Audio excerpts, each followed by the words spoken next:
Welcome back, everybody. Make sure we're not muted here. Wow, Donald Trump said to buy, and he meant it. Get it, Donald. You said again? Yeah, it was in the middle. It was. Well, that was the big spike up. You were swimming when it happened, but he said.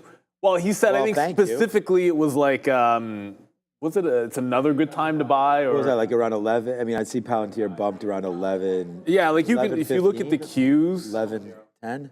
Yeah, that's about right. It was like. You know what? I don't remember the exact time. Adara will let you guys know the exact time that it happened, but suffice to say, big Donald pump, big Papa pump, definitely let everybody know that it was time to buy. And the cues were strong, but I remember like in the moment that it happened, like Bitcoin was kind of making its 100K move. So that was already in play. But I'm actually out of it. I want to get back into this thing because it's actually holding 101 pretty nicely. But the last one I got like a break-even stop that I'm not really proud of. But yeah, Bitcoin looking incredibly strong at this moment. I'm in some reversion trades, and it was weird because at the exact moment that Sharif was like on the midday show, ARM is holding up pretty well. I was like, it's about to break the entire day trend to the upside. So like to me, that's a short back into the volume weighted average price. I'm in that, and of course, I mean, Apple got to 200, and I have a really crappy price on the short. Because I have like a 99.50 short instead of a 200 on Apple. But yeah, Donald did say to buy, which makes a heck of a lot of sense. I mean, based on any deals getting done, some of the earnings were good with the exception of these guys here in ARM. But yeah, he pumps the markets one more time. Yeah, no, we're $20. We still have all the positions we had from the morning. This QBTS, I was saying to Joseph there and Sharif on the midday, like just now, like what a move. We're still in this position. Like we're very, very small in it, but there it goes all the way to the upside. Like I thought getting out at 9,950 was pretty good there.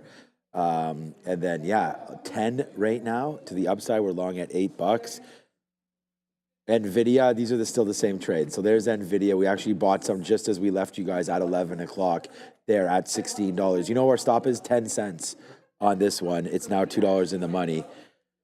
Palantir, what's up to some guy named C13L or something? Wants to know how many times I'm going to say Palantir today. I mean, it is by far the P&L number one. It's 100 times the next best stock. Palantir, huge. And then Quantum, QB, and then Tesla. Tesla, we bought this dip right there at 280. We have an out there, 289. This is when I came back from the gym and we took an out. Then we took another out right here at the 50 period, and we're going to let this continue to rock and roll. So it's a big day today. And we're just been trading the names that were on our list. We're going to look elsewhere, of course. But, for now, it's been a good one. We didn't have Tesla on the watch today, but that little move higher and then fall right back in. I mean, I'm a support and resistance trader, as simple as it can be. Like I said, everyone else is here because they're smart and everything. I'm not that. I just trade very, very simply right into there. So 280, nice move higher. Boom goes a dynamite to the upside. So, yeah, man, it's been a really, really good day. We're 5 for 5 or 4 for 4 and huge on all of them. It's just been a good day. I mean, sometimes we'll, have bad days, obviously, but today's been a good one. I mean, the long really hasn't failed. I mean, if it has, it's been in the last hour and a half, right? Oh, it's literally this move. Yeah. Like right now on the futures, that is the pullback. So look, here's the NASDAQ. Might as well. We'll probably talk about a lot of these names. We'll talk about the futures. Sharif usually does when he comes up first. But you broke this little higher. What do you call that? I'm not like a technician. What do you call like the channel up? Like it's still probably a bull flag, but there's probably like some other name for it. Whatever it is, this upward channel in the top end of the range just broke, and we're now underneath the overnight low. So, if you're a reversion trader, then that's where you would have entered into some shorts. By the way, Weeble's going again. If that had gone to $10, you knew it wasn't going to give you $10. But the next time this happens, I'm not going to actually wait for $10. If I see it bounce at like 13.5, like we did, it's like just take the trade. Like you knew it was going to find a bid in front of 10 somewhere, and look, it hasn't done that. If you bought this early on the way down, or you bought it on the way up, you're obviously still way out of the money. But Webull having a pretty good day as well. But as far as the reversion trade goes, Apple's close to VWAP here, but I also have a trend line from the top on Apple. So if it breaks the trend line, I'm out. Currently, that'll be about 198.5, but I'm still wanting to get out in front of VWAP. The market's been strong, and Donald Trump said buy, so that means, well, that just means that we're bouncing off VWAP until proven otherwise. That's the way I look at. That's the way I look at these shorts. Well, with the exception of Weight Watchers because they're going bankrupt. So, well, yeah, well they are. Yeah, I mean, ever since those guys broke through the $1, it's been. Yeah, I'm doing the same thing with all of my trades. So I'll be exiting all of them once they do break VWAPs, like NVIDIA 117.50, the same thing for all of them. So I feel like it's a pretty easy trade right there. I don't know, Havana Wood, he said, can we do a, I don't know if Raider Trader is coming on today or not. He said, do you want to do a wellness check on Raider Trader? Why? What did he say? Did he say? Why? What? He said to go short. Look, the thing about every single trader that I know anyways is everyone says these ideas and then, you know, they come on and we don't know if they're in or if they're out or whatever the story is. So, you know, it's just like I talk about that with Michael Noss. I mean, I'll talk about it with him when he's on or whatever, you know, was talking about the gold short. Gold goes to all-time highs. Is he still in? I don't know. He talked about Bitcoin being one of the greatest setups of all time. When it was breaking through 100,000, it went to 74,000, you know, on that kind of a move. These are extremely smart guys. It's just when setups are there, I don't, you know, like it's very hard to judge. Like you can judge me for what I'm worth, and it shows you every day. It's just a matter of I don't know the positions of these traders, if they're in or if they're out, when they're trimming, when they're not, you know, things like that. So, you know, to talk to these guys every week, I don't know. And if he's coming on, then we'll just ask him if there's any sort of play. I don't think so. That's why I was going to say, if there is something Havana Woody, let me know. I mean, we have direct link. I think it's like every other week, maybe we have on. That's okay. That doesn't matter. If he's not today, that's fine. I was just, what I'm saying is like, we have Michael all the time. Yeah, he's on twice, three times a week because he comes on in the afternoon. No, right. So it's like, see here, I every time on Monday afternoon I go through with Michael some of the stuff that he talked about, but I didn't discuss gold. We discussed natural gas. And like gold, he was here on this day where gold was down here, talking about it being a short. So when he comes back on the show, will he say that he covered here? I don't know. Or will he say he's still holding? It's like, it's all of that, right? I mean, it's just, that's the whole thing. It's hard for us to say anything about that, you know. It's an example would be also we have to go because Sharif's over there, but I just want to give you another example. Like we had Mitch on, he was talking about some of the uranium stocks looking to get going. They really haven't, but there was a move up to 18. So I think he was talking about this at 17 or so. So like, where's the target? If you're out at 18, then yeah, you made $1. If you didn't get out, then you're still flat on it. So it's just like you got to play the ranges and you got to trade your own book. A lot of what we talk about and our guests talk about are ideas and trends and you know, hopefully answering some technical questions as well. So at the end of the day, that's just a little bit of a rant there, Havana, because I don't know what exactly all of our guests talk so many different things. It's hard to know, like IWM, you know, dollar, TLT. Like the best thing to do. There's so many different things. And every time, especially in the aftermarket show, I always, when we do the interview, I always try to make sure we give some time for answering questions from the viewers. Oh, so like if you post it while we're talking to Michael, then every time in the aftermarket show, we always leave at least 1 or 2 questions from you guys. So if you're ever curious, like what's the plan of action, like where's the entry, the exit, that's what you want to talk through. Like if I say we're getting out of VWAP, we're getting out of VWAP, I keep looking at my phone because my wife won't look. So candidly, I've said it before, like my family, like I'm not in Qubit in my personal account. Earlier, when it was like at $1, we were discussing quantum plays, and she's like, what do you think about this quantum play? I'm like, well, quantum I think is going to be cool, but I don't know anything about any of these names. And then some people that she had met at a conference were talking about this QBTS. I'm like, hey man, why not take a shot? And so like I don't know which one to play, so if you have an insight, buy this one. And so she bought it at like $1 in her TFSA, and I'm like, I messaged him like, you know, today might not be a bad place to trim in front of that triple top at 11 on the daily, because it's at the high right now. I don't want it failing the 11. It's like you keep talking about where would you trim it. I'm like, this is the spot. Anyways, my WhatsApp has not been read. You know when you see it's like it hasn't been read yet? Yeah. Where's the acknowledgement? Appreciate you, Jason. Thank you. 5 years younger today. Appreciate that. That's what I say. You know, you come in, you know, you're feeling good. Got the trades on. Vibe is good. Got our coffee. But more importantly, we got Sharif waiting at the desk. So let's go over to Sharif at the big tree and see what he's talking about.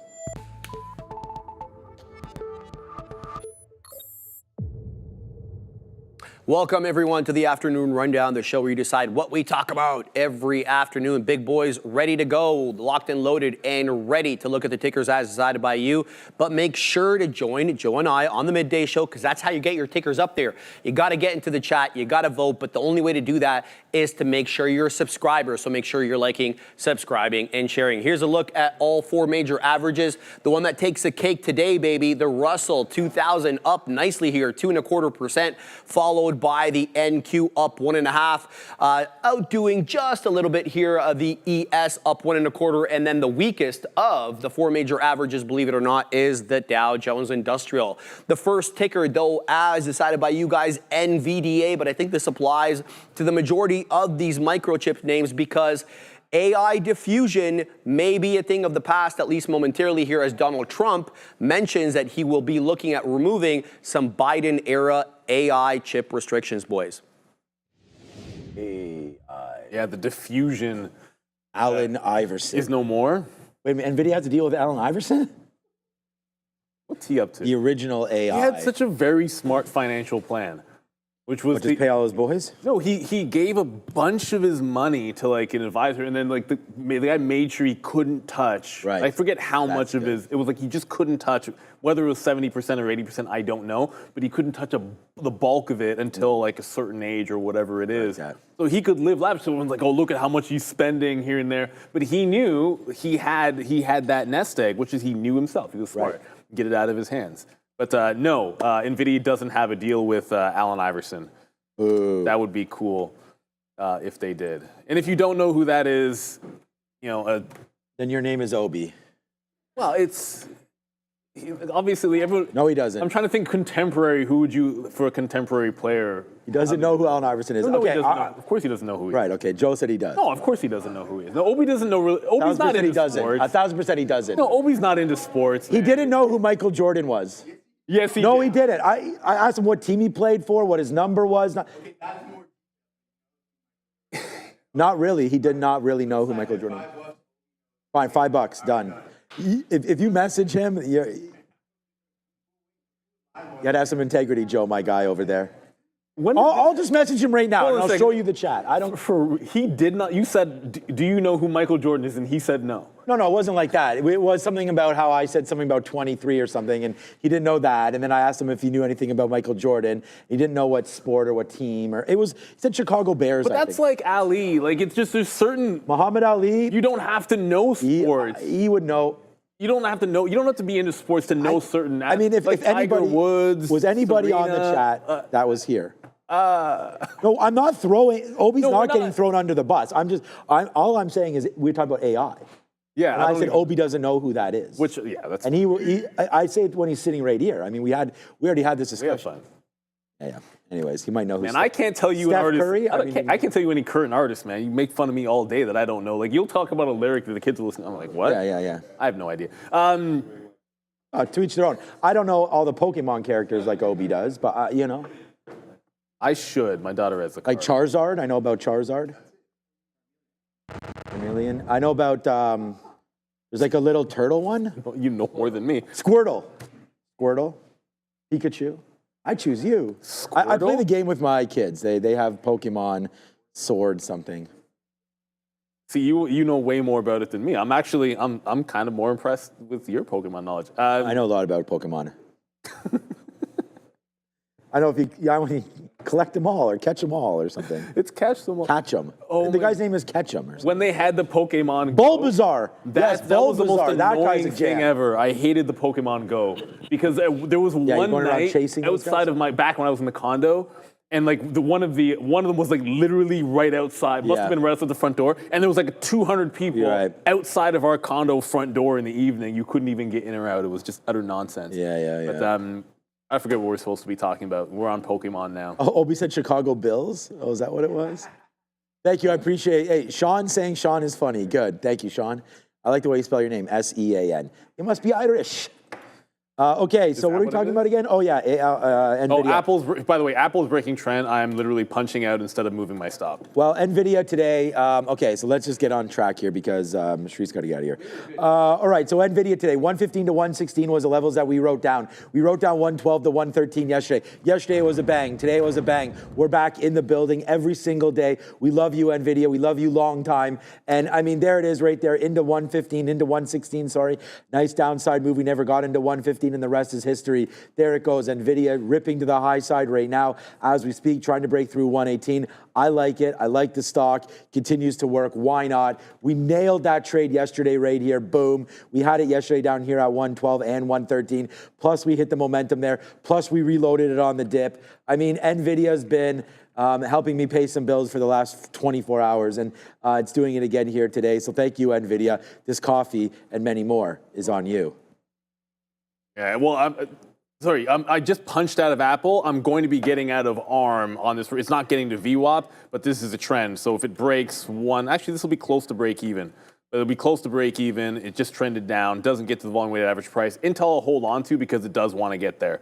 It's actually at VWAP and trying to bounce. But Apple, which is not on our list. Oh, ARM's next.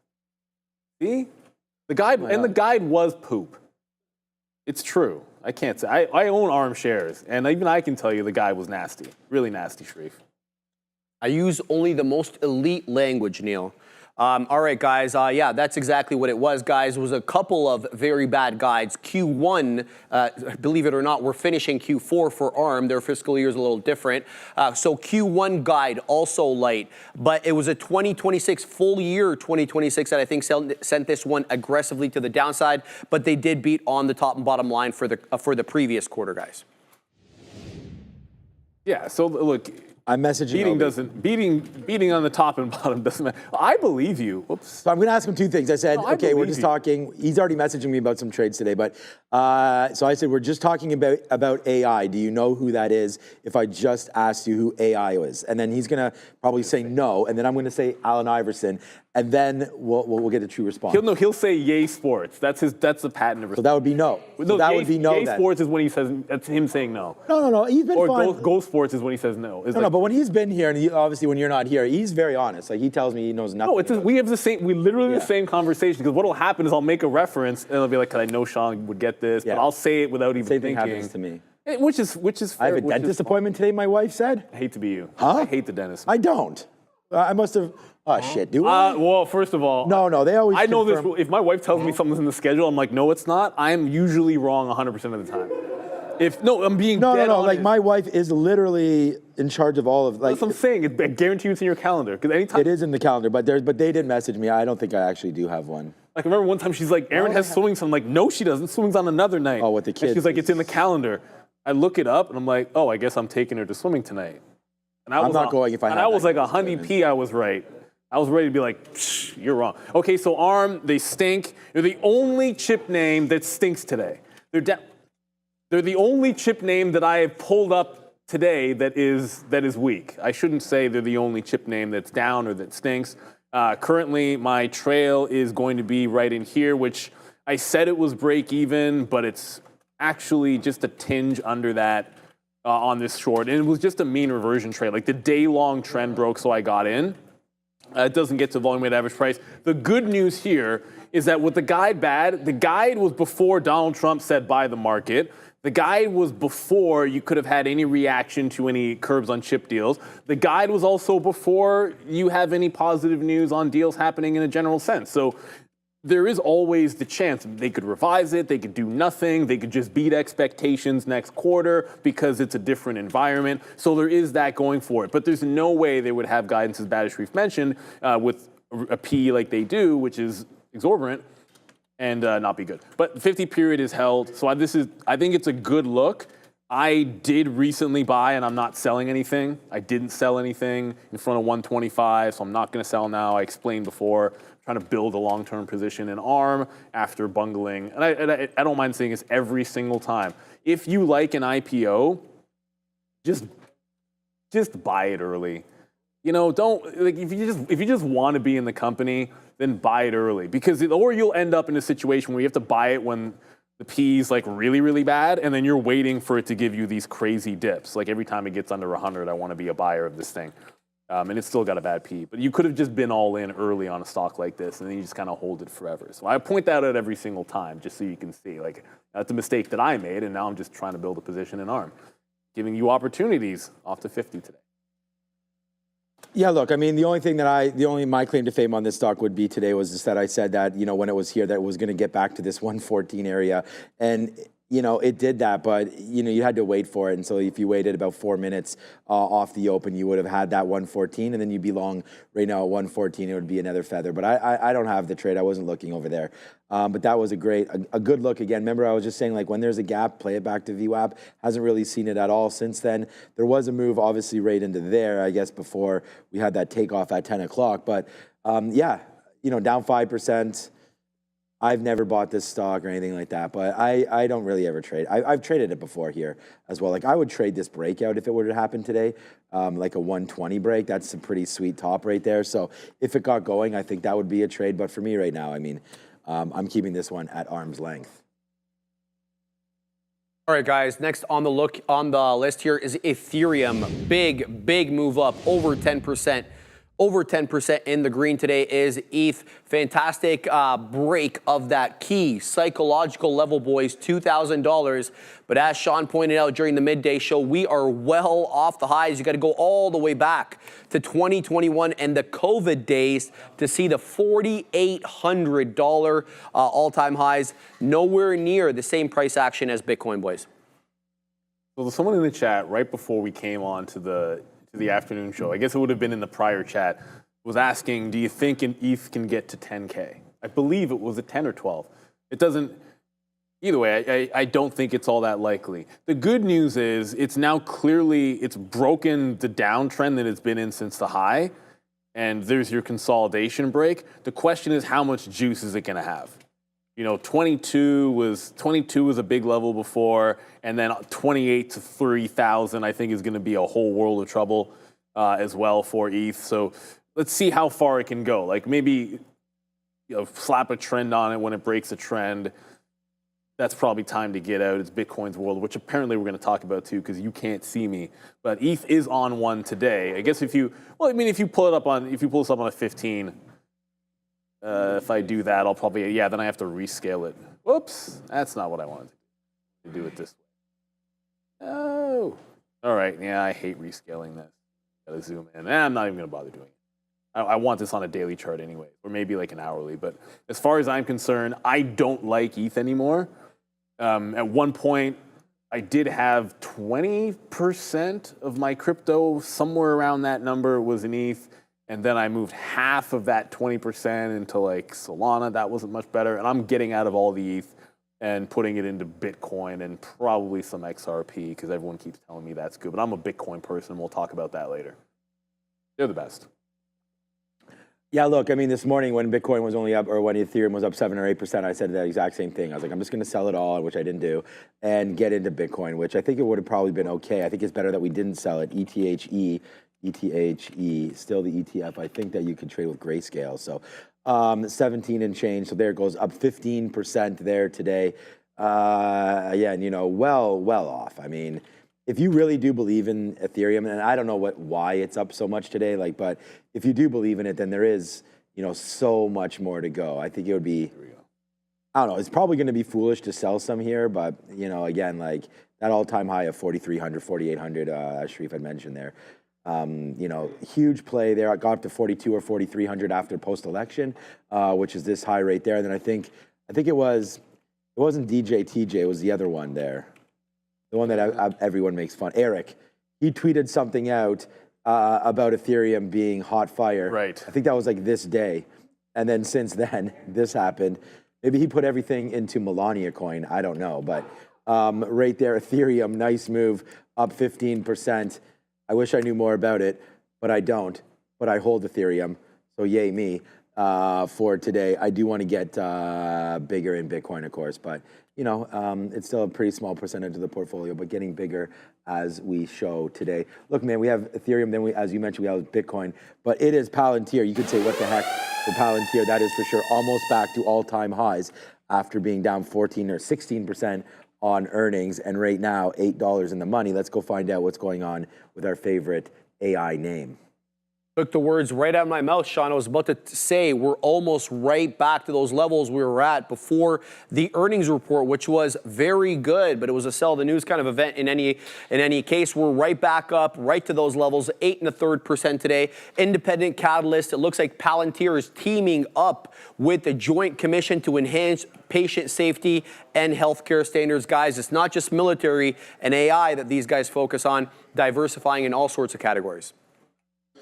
Yeah, look, I mean, we had it written down today at 111 to see if we can get into that area right down there. It didn't happen. Basically, you know, we took the breakout right there of the day's high of 113 when that happened. And then we got out a little bit. We talked about that, and that getting out, really we got about half on that initial pump, was about 30 or 40 cents, which wasn't that much, but it was just so early in the day. I was like, let me take some profit because we made, you know, trades like this before where breakouts haven't really worked. I mean, we broke this thing at 101, and it was, I think that was one of my biggest days when we had hit that breakout at 101. And then it just fell right back into VWAP. And at that point, I mean, you guys saw me put the stop order out. We put it out at 111.89. And we were long here at 112.50 or so, a couple fills. So we have one fill up there, two fills down here. So we did get a decent position. Then it just started to rip, man. And then once we barcoded up, I mean, this is 116. Like, we start barcoding finally when we're $4 in the money. And then it goes up here to 117. We get out a little bit before we leave you guys. Then we put some offers up at 120. Actually, we don't have any offers there. Then we come back and from our gym, and then it's at 120, so I'm like, okay.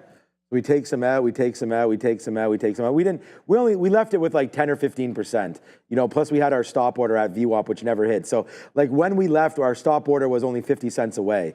So like worst case scenario, it comes back into here and we get stopped, but then this happened. So if I was here, obviously I would have got some out on the way up, but we're still involved. I still keep getting it out here at 119.50. Look, at the end of the day, it's $7 in the money. This never went against me, and it's been absolutely fantastic. Palantir for the win. It is the number one stock for me. For me, sevenfold. So I made 7 times the money on this one than on NVIDIA. So yeah, I mean, that's real talk, and you know, is what it is right there. So Palantir, there it is. We really like it. Yeah, it's an unbelievable long for sure, no question about it. The question becomes, what happens if you actually make the new high? You know what? My weekly chart doesn't really show the wicks on the chart. So remember, the actual high, it hit 130 exactly in the aftermarket on earnings day. So you can kind of put that in there. There's the wick in the daily chart, but I like the weekly chart. I just wanted to show the weekly chart because it gives you a better idea of the recent volatility, which oddly enough, I didn't realize this until it made that high. But if you go consolidation to top to bottom, like it was basically like a 50% retracement from that bottom to top. So, and very, very quickly too in both directions. So I think some shorts, it's not a super heavily shorted name, but believe me, there's shorts in that are getting squeezed. And if it gets through the 130, they're in trouble. Valuation will always be something that people will talk about. That certainly does mean that when it does drop, it drops quickly. But the other side of the coin is it's just like Tesla, Amazon before it, and a host of other names that have been in this bucket before. So as far as I'm concerned, you don't want to fight it when it's in the upward trend, because when it's going down, it'll go down for a couple of days. And when it's going up, you just kind of ride the wave. Well, I'm glad it was. There are some times where I actually would have taken this, like the reversion trade up there at the 120. Today it just didn't feel right. And Bitcoin, which we'll talk about later, was doing some things at that moment too. Yeah, Bitcoin having a great day as well, guys. That's the chart on IBIT, around 57 and 2/3 right now as it closes in near that high a day. Lots of different predictions about where Bitcoin is going and what price target to look at. This article posits $112,000 soon, it says. Read an article this morning by an analyst from Standard Charter calling for that same, for a very similar breakout into the $120,000 level. In any event, guys, we saw huge inflows yesterday after seeing outflows the day prior. Well, anybody that got out of their Bitcoin, well, you know what? Maybe you're happy with it. you could be absolutely happy with it. And Bitcoin, whoops, there we go. We did have this break. I don't know why I have it, whatever. I have it by market cap because we broke that 2 trillion mark as well. But either way, the 100K break was pretty much like we were talking about in the morning show. We expected there to be a false breakout at 100, and that's pretty much what happened the first time through. I'm going to go to a 1 minute because you can't really tell. On a 3-minute chart, you can't tell that it failed. It just looked like it went up because this is the bar. Like, this is the bar when we broke 100K on Bitcoin. It was a good trade-off VWAP, except for the third time. The second time. The third time was good, second time wasn't. But then this dip buy was a breakout at 100, failed break, big red candle, and then there's the pump. Now, the misstep for me today was when I decided to, you know what, I don't know that it was a misstep. It was, I didn't buy this reload. And then I decided, well, I'm trailing out here, so let's buy more here and trail out there anyways. And if you look at that time of the day, like that was like the heaviest down move, and I was already on the bid. And then I decided, it was falling nice, so I bought more. Didn't get the patient entry, had a patient entry here and had it good. Probably worth an add when it broke out. Because now all of a sudden this 57.3, like right where the line was, is starting to hold. And I gave up on it when it failed that level. But those breakout trades, and especially on Bitcoin, like an obvious level, the first time through, fake out. Second time is when you buy that dip on the fake out. And then the second time through is a lot of times it's clean. And that's the one you want to have. Because they tend to rinse the first break because everyone's trying to get it. All right, just a quick look on some of the other names today. We've already talked about Ethereum. Ethereum just breaking through $2,053 right now. So that's a nice move there for for ETH right over there. All right, more looks here. Tether, obviously, we're not going to worry about that. XRP 224, so that's a little look there. Binance Coin up 2.5% today to 618. Good little level there for BNB as well. Solana up 9% today. Great little level for Solana to get going. So that's nice for anybody holding that, of course. We're in that one. Dogecoin 10, Cardano 10. Other than that, Chainlink 12. I know there's some people wrapped up in that. Bitcoin Cash moving as well, as that was one of the spin-offs there. So nice move there for BCH. I had that at some point. I also had some Litecoin at some point. Where's that? $92, 4.5% there today. There's so much, man, to look at. But yeah, crypto's having itself a day. And the market cap right there, $3.2 trillion. And, Coinbase.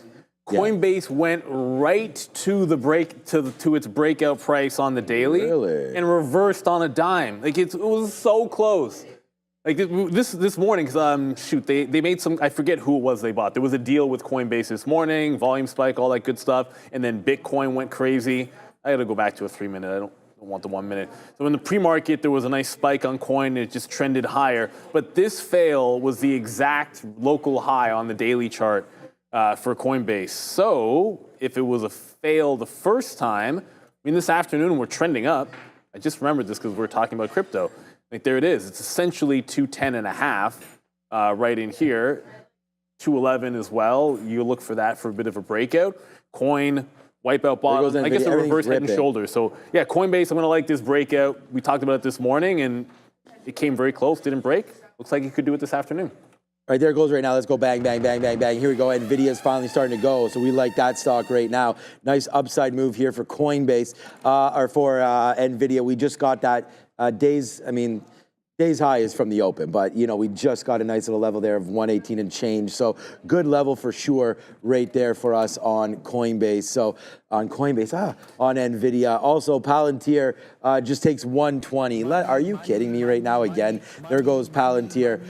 Nice upside move now as we're going more and more on PLTR. Days high, now up 9%. So, yeah, we are cruising real nice like right now. There goes Tesla right over here. Yeah, exactly just like Al Pacino. Scent of a woman right up in here. Nice move there for Tesla. Upside over here as we have our Joey Famous over here doing an Instagram reel. I hope that goes well for you, my guy. Up there, 289 coming into play, 288 and change. So we're still long down here, man. $8 QBTS, Palantir, NVIDIA. So those are the four names, that we're looking at right now to the upside. So it is a nice move right now. The name that I didn't get into, which we had written down and we were just pennies away, man, it's about a dime away from this, was Mara. So this name, we had written down 1360. It came down to 1375 there, and we wind up getting a little bit, I guess not aggressive enough, a little bit too conservative is the word I'm looking for there, as we should have been all over that one right there. So we didn't, and it's always, when you look back, you say, look at that level base out, that was the bid, right? But I mean, at least we had it marked down. We just don't have that trade on today. Another name, just to talk about other names, I mean, there's so many different stocks to trade, obviously every single day. Uber still doing its own thing here as well. It could be one of those things where you just play the range, dip buys into this, take that out.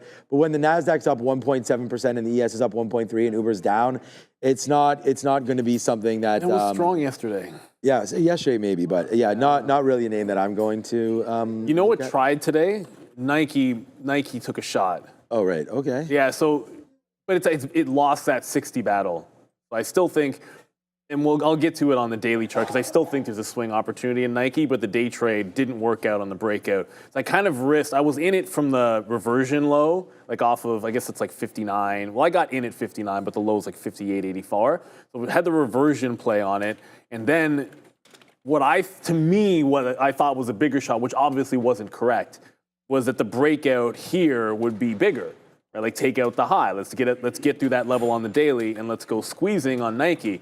So I was buying into the breakout, which failed. Then even if I had taken it a second time, it still would have failed if I took it a second time through 60. So until it gets back above 60, bit of a failed breakout. Like I risked pretty much, like it looks like a small hit, but I risked almost all of what I made on that initial push because I thought the 60 trade is bigger. If you close, and if I'm ever looking at a daily chart and saying, well, if you're swinging it, it's got to break this level on the daily, to me that means it has to close above it. Like if you break out on a day trade above 60 and close at 58, let's just say, that's not a swing entry, I don't think, because to me it rejected that level. Accepting that level is closing above 60, and then I think Nike's got something. So day trade, yeah, I kind of like it if it can hold above 60, but that swing will have to wait on Nike. Even though I kind of thought when Trump's like, this is a good place to buy. That's exactly the kind of breakout that could have gone here on Nike. So you're kind of 1 for 2 on that bad boy. But market heading right back to the upside. Apple, I don't know if Coinbase is going to get to that. Bitcoin's not really moving all that rapidly anymore, so it might not get that breakout. Apple might take another shot at the 200 level, which has been the wall on this one for a while. Well, a week, I guess, for the last little week or so. And it didn't bounce off VWAP, but it is trending higher and trying to break out this 200 level. It's been a good short up there. At some point, this turns into a breakout long, but I've been waiting for it to break 201, not 200 on Apple.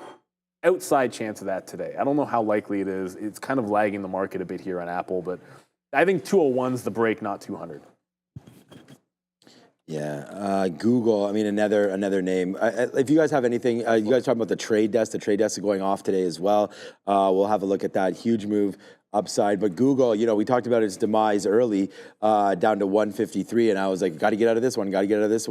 But yeah, nice move back up to 155.50 again, as Google right now back up 2 days high and looking to go long now through this. I mean, I think you got to wait for 155.50, but Google, again, on that huge news yesterday about Apple and the search and everything like that. But yeah, nice downside play, battling back about, I was going to say it kind of looks like half, but it's not, about a third back there, as I thought we were down about 9%. We'll see if we can get going there on Google, but really nice bounce off that bottom for Google. Yeah, the trade desk here. Maybe, search ads and all that kind of stuff is not dead yet. As we look to some advertising here, the trade desk, may not die. Nice upside move. I mean, almost complete opposite there of Google, but it doesn't have this in it, of course, Google. But there's the trade desk coming back in $63, $64.05, something like that. Good little level there. We'll see if it can come back in. That is the trade desk. So I just quickly here, yeah, good look there. I'm going to put an offer on QBTS breaking through 10. So this stop, again, was absolutely nothing to see what we have. But $9.94. Let's do that. We'll get out if it does break below $10. We'll get some out there on QBTS.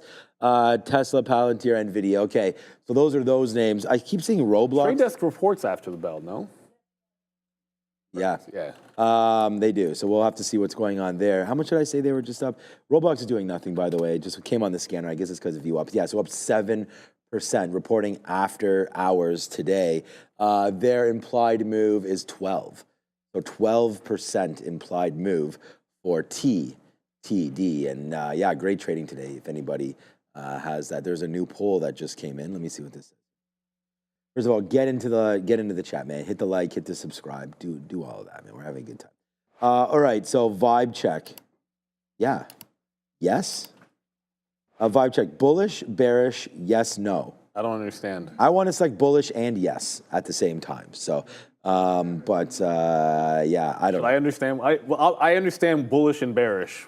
What? Yes. You don't understand yes or no? But like what? But like. Oh, but then I'm vibe every day. But you want, but I think like they're not mutually exclusive. Like they're separate questions, man. Like you could be vibing and bearish, I suppose. Or you could be vibing and bullish. Okay, how about chat? You decide whether yes decide. Or no. On I that. just feel it's bullish. As people have mentioned, HIMS is also flying here to the upside. So HIMS is apparently not done at all and cruising. Never. It's never done. This stock, it's a double from some of these lows here, and it's much to the chagrin of Eli Lilly to a certain degree. But that little bull flag we have, the only concern I have is if you follow the 3-day pattern, I feel like tomorrow ends up like the short side of the play. That's a tomorrow thing. Like if you gap up again, failed high break at the opens, 3-day reversal play after like 3 straight big up days. Usually look for that 3rd day for short. That's like an old trade on like gappers and penny stocks that people have done forever. And a lot of times these bigger ones have that same sentiment. But it's certainly breaking out right now. Like I wouldn't want to be fighting it. I think if you're playing it this afternoon, which I haven't looked at it really much until today, like the dip into the prior high makes a lot of sense. It already did that and then went ham. So you'd want it to hold probably 53.8 to 54 on any kind of dip. Coin's trying to get to the high here. Motion just said Lyft is reporting today. Hey, you know what? Maybe Lyft gives you an opportunity to buy more Uber. 15%. That's all they're good for at this point, aren't they? Actually, it's not that bad. You know what? The chart's not as bad as I thought on Lyft. But it's Uber all the way. This could squeeze. What did you say the short float was? Oh, I don't on Lyft, I'm not sure. Oh, you meant the expected move? Yeah, was 15. Here, I'll check. I thought you meant short float 15%. I think it's probably 7 or 8. Because if it's a good short float, that might not be a bad breakout trade, I guess, if Lyft has a good print. But it's Uber's world, and I think you can trade Lyft, but you own Uber is the way to go, and that's an easy call to make. I don't think there's. I haven't used Lyft since 20. Not even pre-COVID. Now that I think about it. Yeah, it was pre-COVID. Really? Yeah, I don't know. Yeah, I pre-COVID. don't remember the last time I used That's it. bad. Okay, so yeah, just there's the trade desk reporting, and in tonight's report, as we had just talked about it, we have the trade desk. We have Mara reporting tonight. We have Affirm join Adara, myself today. Coinbase, Wolfspeed as well reporting tonight. So. It's Wolf is an NY stock? Yes. All right, so let's take a second for the chart to see how much this is up today. Up 8%. What did we just say? Affirm was up today as well. So these guys, come on, chart. They're going to be 7. Wow, everything I'm calling up is either 7 or 8% today. Also, we have Pinterest reporting tonight as well. How much is that up? We got the Josh Brown pump. I wonder how much he's paying for that segment on CNBC. That's pretty cool. All right, so there's Pinterest up to 28 and change. That's a 3% move. CLSK, Clean Spark, that they're reporting tonight as well at 405. They're expecting a 12, like another 9%. What can I look at that's not huge? Okay, here's another Josh Brown play. No, just joking. Toast. Reporting after hours as well today. So come on, Toast. How much is that up? 4% or just 4%? Neil already talked about Coinbase. They're up. SoundHound. Wow. Okay, Adair and I will be busy tonight. 6.5% for SoundHound. Or is that's SoundHound, right? Am I talking about? That's not SoundCloud. SoundHound, right? Yep. And then another one. Wow, where's my DJ thing there? Another one. Wow, another one. RKLB, a very, very well followed stock here from our viewers, that's for sure. Rocket Lab, that's SoundHound still. Come on, switch it up, man. There's Rocket Lab there, 4% straight fire. So wow, what a good day for earnings. So join us, man. Rocket Lab, SoundHound, Coinbase, Toast, Lyft, Off, CleanSpark, Pins, Wolfspeed, Affirm, Marathon Digital, and TTD all tonight. So you're not getting any Mag 7 names or anything like that, but that's big.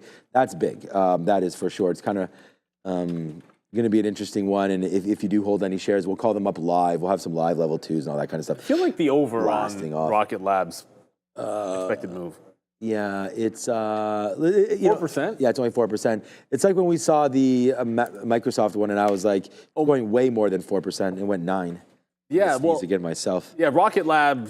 I mean, that's usually been a bit of a rocket ship when it wants to go, but it's been very, very calm. And again, sometimes these charts are way better than you expect. For some people, you'd pull this up and you'd be like, yeah, whatever. A company like that in this environment, it's probably way off the highs. Granted, 30% off the highs isn't that good, but in context, I think it's very good. Holding the 200, upward sloping 200 above the 50.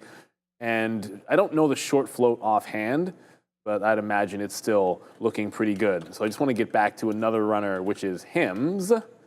It didn't. It got close to the high, but it hasn't done that break of the high pullback yet on HIMS. I stress the yet because I feel like it's going to do it, where you get the break, play the fail break, look for the pullback off the break, and then dip buy into the new high, or the current high, because I guess it would be a fail break. That's what I'm looking for on HIMS. And let's go to Adair. We have news. Boeing just got a little pop here. Trump trade advisor Peter Navarro saying that the administration is, quote, going to take good care of Boeing during a Fox Business interview. In case you're wondering why Boeing is up the way it is, earlier today, Commerce Secretary Howard Lutnick, during Donald Trump's press conference where he announced the UK trade deal, basically said that UK, as part of their deal, is going to be taking $10 billion. They're going to be buying $10 million worth of Boeing jets. Also, the U.S. administration is going to not have tariffs on Rolls-Royce engines, so that Boeing can continue to use those engines. So BA benefiting pretty nicely here from these tariff agreements. And right now, the stock benefiting as well. Back to you. I mean, I talked about that. I thought Boeing would be the jump on the China deal because I thought the exact same thing that Dara just reported, I had reported a couple weeks ago about China, falsely reported because that was just an idea. But good to see that Boeing getting some love there. I think the same thing's going to happen when the China deal is announced. You're going to see Boeing going, much higher than it had been. What's up, Jarhead? All right, so 290 right there. Yeah, I do like that break on Tesla. Why not, man? You've been riding this 50 period the whole way. I'm going to take that trade right there, 290 on Tesla. Thanks for bringing that up. I think that's going to be a decent level. I mean, I know the high is all the way up here, and we may get a little bit tired into the afternoon, meaning like the market, like it's nice right now. I mean, up 1.5%. I'm not sure how much more there is in this market here today, but I mean, Tesla seems to not really care about that. It's up 5% and still has some more to go, right? And so, good trade to get out of, I think, at this level. So I think we'll do that. 289.50. We'll try to get out if it gets back up there. It's only 50 cents away, and then we'll go bombs away on that 290 trade. And we'll see if we can get that, take that long. I mean, we had 281 the other day, 284 the other day, absolutely ripping it high side. So, yeah, man, like I'm all about that, right? And so, like I said here, trying to make a little bit of money, and I think there's a good opportunity here with Tesla. So why don't we do that? We'll put a 289 in. I mean, Palantir right now is still just doing Palantir things. This is what Palantir looks like. We're still long from down here, right into here. So we only have 5% left now, or less than 5% left of Palantir as we just be getting out pieces as we get back up to the upside. But 120.50, oh boy. This is similarly to where we closed. I think it was like 121, 122, something like that on earnings day. I mean, I can just go look at the charts. And then we touched 130 in the after hours, but at least in the next couple of days, we can get to 130 during the day. And then we'll see if that is the true resistance. I'll probably take something off. I'll probably take something off like at 125. Let's see where this goes tomorrow. No reason to think the market's turning around, right? And so, all right, let's take out another piece here at 06s. So there we go. We will, just in case we do fall back in. This is kind of looking like a top right there on Palantir. So we do have to we can't just sit here and just watch all these stocks just continue to go without having, at least some top side outs. Like that's why when we got that NVIDIA, we kind of celebrated a little bit for it because that was a trade that almost took us completely out of this. So I'm going to get some more right now out as we're trying to break through the 50 period again, down in through VWAP is going to be the ultimate out. But we're always looking for more trades. So it's only 250 right now, looking to get into a little bit more as we get into today's close, right? The hour of power is still 9 minutes away. So I'm going to go get all ready to go here on Tesla. That's too bad. All right, because I was going to get out of the last piece. All right, now I'm going to cancel it. Let's get out of this last piece of Tesla if and when it breaks this 200 period moving average, because it hasn't broken it since. That's 287.90 or so right into there. So we're going to get out if it breaks that. And that's my trade. And then we'll wait for 289.50 if not, and then 290 break long. Absolutely. And speaking of the hour of power, it was the hour of power at about 9:45 last night when the Leafs took it down, getting us back to even after my homer bets on. We had 2 bets on the Leafs. We took them in the last series for a win, and then we took them last night for the over/under to get us back to flat. I was just losing doing homer bets on the Jays. But the best thing about ProfitX, which I want to talk about, is if anybody wants top-tier odds and total control, this is what it's all about here with ProfitX. It's cost efficient, and it is better odds than you're going to find on almost every single line. We think we found 1 or 2 where it's about the same, but most of the time you're going to get better odds. But you can make offers, place bids. If you don't like what's available somewhere, you can sit on the book outside, bid, ask, or between this and other sites if you want to do that. Don't just place your picks, exchange them and trade them. It's a smarter and faster place to play. And you can use the code TRADERTV to get the sign-up offer of 2% cash back up to $300. There's a lot on the NBA tonight. There's nothing I'm in love with. I feel like we'll put something down on the Leafs again in the next game. And one of the other things we always try to highlight is if you just go to any of the series, like if you want to go like a series special, I wanted NBA futures. That's what I wanted to do. There's always the no feature. Most places you can only bet yes. You can bet no and take the other side. Which is a good feature to have in there, and you can always make your odds, and then you get to be able to see like on the upcoming events like what has the heaviest interest. There's like twice as much money. That just tells you how much money's on the Golden State game. Literally twice as much as on whatever this baseball game in White Sox versus Kansas City. I can't even imagine why that game has that much on it, but it makes sense. People like Golden State. Unbelievable. I still can't get over that game, but for the Leafs. But one more thing, just want to go over to, we're talking about some breakout trades. Well, okay, so Coinbase just did this, which is distinctly not breaking out the high and is actually pulling back. So it might pull back into the volume-weighted average price, which it held before at 207. And while that happens, we're going down a bit in the market, but bouncing off VWAP, and this VWAP's wrong by a little bit because I'm missing some data. My charts just always do this in the afternoon. Break even stop now on the last of my intel. We got out of 85%, I believe, actually 90% of it, into VWAP. I had one more fill. We'll leave it in, see if it gets to VWAP again, or we'll just get out past the break even. And Patrick, is Steph out for sure? I didn't know that. I know he was possibly out. I didn't know that he was out for sure. He's out a week, eh? Well, that's probably why there's a lot of interest in that one. Because I bet you people were, trying to speculate on whether he'd play and trying to take advantage. Like if you thought it was likely he was going to be out, you're probably trying to get some bets in. So it would have been heavy action based on, hey, if Steph plays, they have a better chance of winning. If he doesn't play, yeah. Yeah, I don't think that. You can make your own lines. You can do all that. Well, you can get really aggressive, and that's the fun thing about it. You can be on the bid ask while news is awaiting, just like trading, which is pretty cool. Like they're not going to suspend the line while they're waiting. Oh, it happens all the time in baseball. A key player's not in there, or any sport. A key guy might be in, might be out. You can't make any bets until they figure it out. Well, here you can sit on the bid. Yeah, I'll take the shot.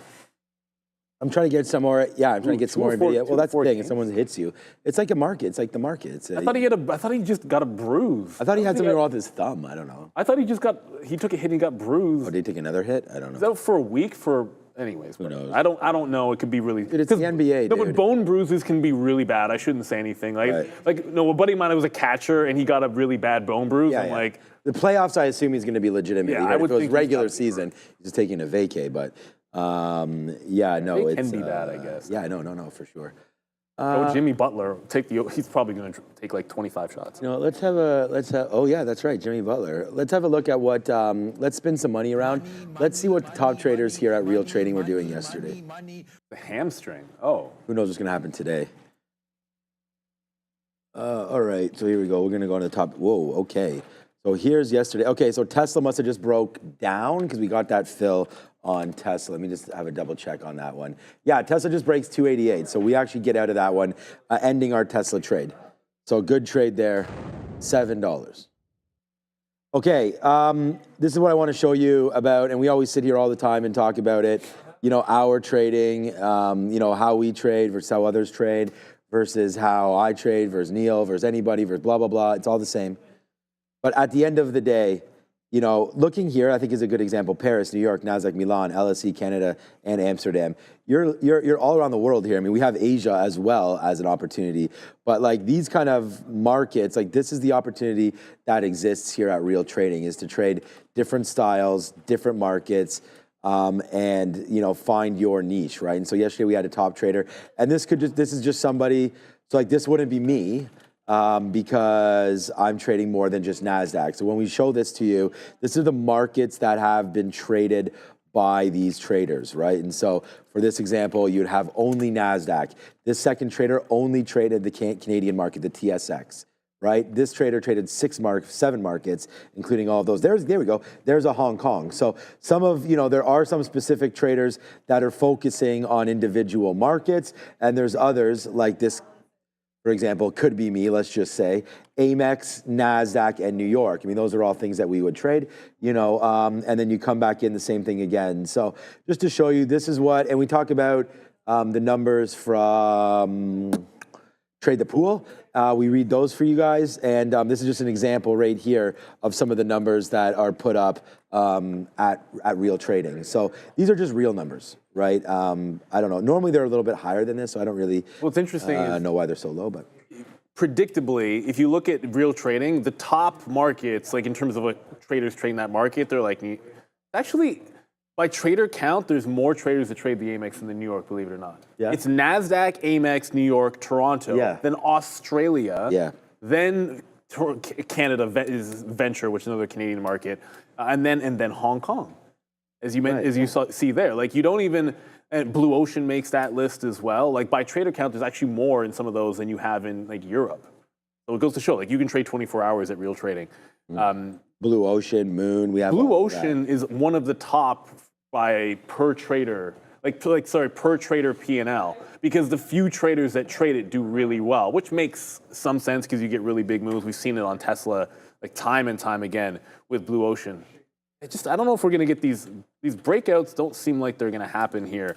So there was no false break of HIMS. It's starting to pull back in there. What else are you guys looking at? The trade rate's not really crazy popping off at this moment. We got a super chat we can get to from Randy. Randy Hudson, thank you very much, Randy. How do you know when to sell a profitable trade? I'm leaving money on the table or not taking profit early enough on most trades. Thank you, guys. Well, there's the magic elixir. It's so easy. There's 2 ways you can always think about this. You're always just trying to get a little bit better. So I'm going to show you a really, really terrible example of taking profit for myself, and then one that was much better. But it's using the same. It was using the same type of principle. Like on Apple, forget about the early short because I punched out of it reading the tape and sort of getting tricked when the market made a bottom and the Nasdaq made a bottom and it held a prior close, so I punched out of a really good short. But like here, I get out of a long early because I'm holding it, I'm doing a trend reversal into a trend break. So I usually pull it back and just look at, there's the prior bar, and then there's your trend break. So I get out of the trade when it breaks that initial trend from the low. If you pull up a 1 minute, it's much cleaner. That's an example of where it doesn't look that good. So you could have held for longer. But then when you do exactly the same thing from the high, it pulls back and you get the actual dollar move instead of the 50-cent move. Same principle. One time it allows you to hold long, and the other time it doesn't. So you just have to I don't know, just have a set of rules that end up working for you. You'll never be perfect. I think once you make sure that you're going back and seeing if you're using Fibonacci's, are they actually giving you good exit points? I used them when I used to trade penny stocks, and I found that it didn't make me better. It actually made me worse, so I stopped using them. And I had more success holding things using trend lines as opposed to like Fibonacci. Some people like to use RSI. Just find something that works for you, ultimately, because that's what it's all about. No two traders are going to be the same. In my experience, that's just never been true. I've seen traders that trade exactly the same things, or traders that like try to trade exactly the same things, and they almost never have the same result. It's not going to happen. Even if you try to copy somebody, there'll be nuances that are different, and you got to find your own way. But just tinker with whether it's trend lines, RSI. I mean, we have that whatever it example might be. every day with us. I mean, you'll be in NVIDIA, I'll be in NVIDIA, this and that, and one of us will be up and one of us will be down and blah, blah, blah. But, you know, at the end of the day, you're just looking at your monthly totals, your quarterly totals and all that kind of stuff. And, you know, I can tell you from everything that we're showing here on the show for myself, I'm, you know, been net positive doing all of that. So if you guys are following me, then then you would be net positive, but that's very hard. We have so many ins and outs, and we have so many different like fee structure things that we go through. There's no way that like, just for me punching out of NVIDIA right here, I actually get paid to do that. You know, it's not like I can't spend, I can't spend $4.99 or $1.99 or even 99 cents for every trade that I make, because then it would be ridiculous, you know? So, you know, we have those advantages being here on the prop floor. So that's about it, right? Wow, tonight, yeah, I just got a note. So good thing I don't have the dentist appointment. My son has a Dungeons and Dragons in-person thing that he's starting today. He has to get home and create his character, apparently, whatever that means. Was that? Yeah, exactly. I don't know. I don't know if he likes the wizard. I don't know what he likes, but we went to a live action Dungeons and Dragons thing that you walk through. The immersive thing at Dungeons and Dragons. Yeah, that was really sick. We went to that. Then he has chess, and then my daughter has. I'm on the diamond today until 10:30. So I'm on the diamond at High Park tonight. Game 8 to 10 o'clock, and it's chilly. So, you know, I'm not going to bed at least till midnight tonight, similar to last night, but we come back and hit it really good there. I got some marks on there. But anyways, okay, just hearing in my ear. Yeah, I'll let you know, Fabian, what character he winds up choosing there for D&D. But, yeah, I think that's important, too. You know, get your kids doing every single thing possible. And then there's a local wrestling event that I'm going to with my brother and my kids as well. What, like, oh, you like... Yeah, it's at Old Maple Leaf Gardens. It's oh, nice. It's like a really gangster wrestling event here. I'm actually going to show it to you. He put this thing in our group chat here. This is hilarious. How do I open this image? You say what's up to Mike for me. Yeah, I will. Look at this. I haven't seen this Mike. Is what it is. I don't know what any of this stuff is. There's a 20-man gauntlet for the gold. Hold on a second. I just said, look at this dude right here. This is my guy right here. I don't know what's going on with this guy. I don't think there's anybody famous in here. This guy looks like Roman Reigns a little bit, but not really. When we had our Barrie office, Thom Latimer? I'm not making. When we had our Barrie office, Yeah. When I would go and take the guys out to the bar sometimes, This guy. there was one server at the bar that was like I'm trying to remember what her wrestling name was, and we're chatting because a couple of us were it Kylie big wrestling Ray? fans. No, and it's gonna kill me because I swear that was her, and she Maybe. was trying to get into wrestling. But which one? You This remember one Usher, or this one? Because we were into wrestling. No, Dark hair or the blonde? dark-haired one. This one. Okay. I swear, but anyways, that was years and years ago. You can start at $30. How much do I owe my brother over here? $30. Triller TV. So, anyways, I will be apparently at this event with for sure my son. But yeah, I'm trying to cheer for this guy here. I don't even know what that guy's all about right there. Or this guy, the fake Jake Paul right here. I think that guy's pretty cool. They're fake Paul, yeah, good one. I think that's pretty good right there. Yeah, man, all of this. Or this guy here, is that Rhino? I mean, Rhino was really cool back in the day. Anyways, Maple Leaf Gardens, I'm going to be there Saturday. And then tomorrow, and then Friday night is hockey again with the PWHL, so that's playoffs. So, man, it's like no rest for the wicked, and then Mother's Day, and then I don't even want to tell you about Saturday, but anyways, lots of busy stuff. We have a Jays Academy on Saturday. Oh, good. That should be cool. fun. It's like basically the Blue Jays run a baseball academy for kids. So my daughter should be really Is it excited. after the game or there's no game? It's just it's opposite, like it's Well, doesn't involve the I'm game. pretty sure it's early. I think it's Okay. early in the morning. I had to double check the calendar.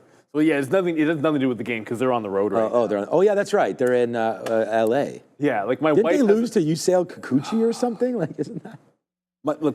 My wife is in LA for a business trip. Of course, when the Jays are visiting, and we are personally 0 for the season every game that we've gone to. We're like a jinx. So of course she's like, don't go to the game. She goes to the game. Jays lose. They blow like a 5-run lead or something. And I went to that game. They were down 6-0, and they won in And OT. they won. And So you got should a go to bobblehead. more games than I should go to. Yeah. Just one quick, just quickly here. I want to. I'm in this WW. They're supposed to be. They're going bankrupt, and they're a potential deleting the imbalance locator. But there's like a brick wall here and a refresher at 46. So I'm canceling my bid until 45. And if it breaks this bottom, I want to punch short. But I think it's SS. It might be. No, it's not SSR. No, it is SSR continuation. So if it breaks 46, I'm adding to the short, which I have at 47, and trying to play it into the low. But it's going to have to break this level. So I'm just going to get my. Oh, can I put a stop? Well, I have to use a different kind of stop to get out, and then I'll put a stop break to get in if we break this wall at 46. And if it comes out a buy and balance, I'm punching out. If I see this thing as a buy and balance at 350, I want no part of it. Just because they're getting bankrupt does not mean it's going to be a sell and balance. That's not how it works. Okay, so HIMS is really pulling back in here. So much for it doing a failed breakout and pullback. It's only doing a pullback. There is nary a green candle on this, so this is why I don't like buying those tops. Not even giving you any indication of an entry here. 007 Kyle, shout out to whoever called out ASST yesterday. I believe that was on the watch list. ASST. And it was on it today as well, says Adara. So there you go. And I know a lot of viewers were mentioning this one as being fantastic. It ends up holding on to that $5 that we were talking about this morning. And I guess it'll halt up off of that. Like, how is that a halt up? And like that move, well, it doesn't really matter. Sometimes it doesn't make sense to me. Maybe I'm just missing some data, and that is the halt. I could be wrong. But that looks like a reopen based on volume. So we'll halt up, holds 5, holds the 200 period, the 50 VWAP, and it is a day 2 play. So watch out. Sometimes that third day can be a little bit tricky on these. You want to be careful with it. It is a bit of a habitual, it will go and then flush, but it is absolutely on a tear this time that it hasn't done in quite a while. But the volume, if you look at it, volume usually lasts for a couple of days and then pulls back, historically on ASST. But when you get this kind of a gain, you want to make sure you pay yourself out. What the hell? Sure. We didn't even talk about DraftKings is also tonight, man. And Dara just added Somebody that. Somebody mentioned it. Oh, did they? Yeah, no, I did it when I was going over it. Someone in the chat did it. Okay, 8% move on DKNG. That's Wow. I like it. And then Dara did update some of the expected moves. What was the one that you said was maybe a little bit off? There was one that Rocket Labs. Yeah, 11. That's more like yeah, 11. His 4% for Rocket Lab didn't make any sense. Yeah. So there we go. Rumble? No, Bumble. Oh, Bumble. Bumble. This Whitney girl got away with murder releasing this stock into the open, but nice move up to $5. This was like a $70 name or something on IPO, but Bumble getting a nice little bump today. Earnings yesterday, 13 cents Q1 EPS missing. Sales also missing, but I guess their guide a little bit better there, or short float right now. Nice move up there for Bumble. Just having a look. Yeah, look, I mean, we only say this as a cautionary tale because you're right back into this level again. So I always think that, I mean, I'm not in any of these names. Maybe you guys are ahead of earnings, but if you're in this name right against that 545, I mean, you made a huge move all the way back. We haven't been here since February. I think this is worth something at least to look at. That's Bumble. So I'm still waiting for Tesla to go through. I'm going to start looking more aggressively for some more names now because the market has pulled back a little bit and maybe we're getting some dip buy opportunities. So there's my out, which was a good one, it looks like anyways, on Tesla breaking through 288. It does go as low as 287.15s or so before now getting that bump back up. Not really at any levels for me to buy, but I am looking to get something on something. There has to be some decent dip buy opportunities. All right, yeah, there it was right there. I mean, Palantir at the 200 would have been great. We've really respected that the whole time, right? Today it's been great. So that would have been another level to have a look at there, 119.40s. So maybe ifs and buts or candies and whatever. If that comes out, then, maybe something there to look at there for PLTR if we're able to get that dip buy opportunity. JP Morgan hitting the scanners there a little bit, so we can have a quick look over at JPM and say, what's up with that? 254 and change. What are we doing with JP Morgan? Okay, so again, looking to break a little bit lower. It doesn't actually really look that great, but this is breaking right here lower. If we think the market's going to give it up here, which I'm not sure, this is looking like a decent short right here. A shelf of JP Morgan, 254.50 right there, looking like it may want to break. My eyes are still looking over here because Palantir's now under 120, so some kind of ways about that, so we'll see. But yeah, right there, 254. I mean, we're right here right now. So what about that kind of a break? This looks pretty good for a break lower, and then using 255.25 as your stop.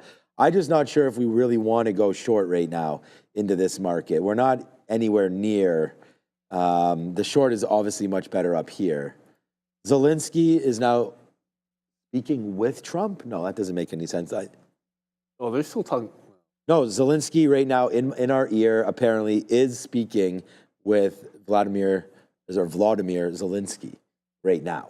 Like so live somewhere? That's what Usually the guy just said. Be on... No. It's not a public thing. Oh, it's not public. Okay. No, this is going to be on the phone, man. Well, These are private talks. It was must-see TV last You know what I'm saying? Well, that guy ain't coming back to the White House. Not until there's a deal done or something like that. That is for sure. He ain't sitting in that chair. He ain't no Mark Carney. You know this guy does not. And just like President Trump said, kind of aggressively, obviously, he doesn't have the cards. You know, we are the largest trading partner with the United States. It's a very different situation. You know, we're not losing tens of thousands of civilians, you know, every single day. I don't think it's tens of thousands, but whatever those numbers are. Well, it's more than I think it's more than any conflict happening. It's just So I hope that they can get that all. I mean, that's great news. I want them obviously to get on the phone and figure that out, because if Russia and Ukraine can somehow, I think that would help the markets again spurn, especially potentially the oil markets. I mean, I know wheat and all that, like some of the big things that Ukraine has provided there food-wise, but again, it's for the rest of Europe. It's not really for North America. But there's all those sanctions, right, against Russia. So there's no tariffs or anything against Russia because there's all those sanctions. There's no need for them. Right. So maybe that could be a little hidden kind of tariff deal if it would be opening back up the Russian markets. I don't know if that's a good thing. Letting some oligarchs have access to their money is probably another thing that'll happen. Yeah, I don't know. No, it probably just does happen. At the end of the day, you want lives to get saved. Yep. It's a priority. And sometimes you may not like the way that it happens, but you just want it to happen anyways. I'm actually looking for maybe a trend break on HIMS. Maybe it gets into VWAP for a bounce. That's about, like, it's moving pretty rapidly to the downside, so a reversion there looks a little bit spicy. I'm going to do that and maybe let's go to a Dara at the desk, but I think that's what I'm looking for next. I just want to let you guys know here, we do have some news potentially on Meta. Not really moving the stock, but I think interesting either way. Fortune reporting that Meta is apparently in discussions to deploy stablecoins. So interesting look here for META. Speaking of stablecoins, we have a lot of crypto names reporting tonight, and I am working currently on an implied moves infographic to give you guys a sense of what type of move we're expecting from each of these major earnings plays tonight. Stay tuned, that should be out momentarily. Back to you. Yeah, Libra, that's what it was. Yeah, Neil just asking Sean, like, what was the name of that?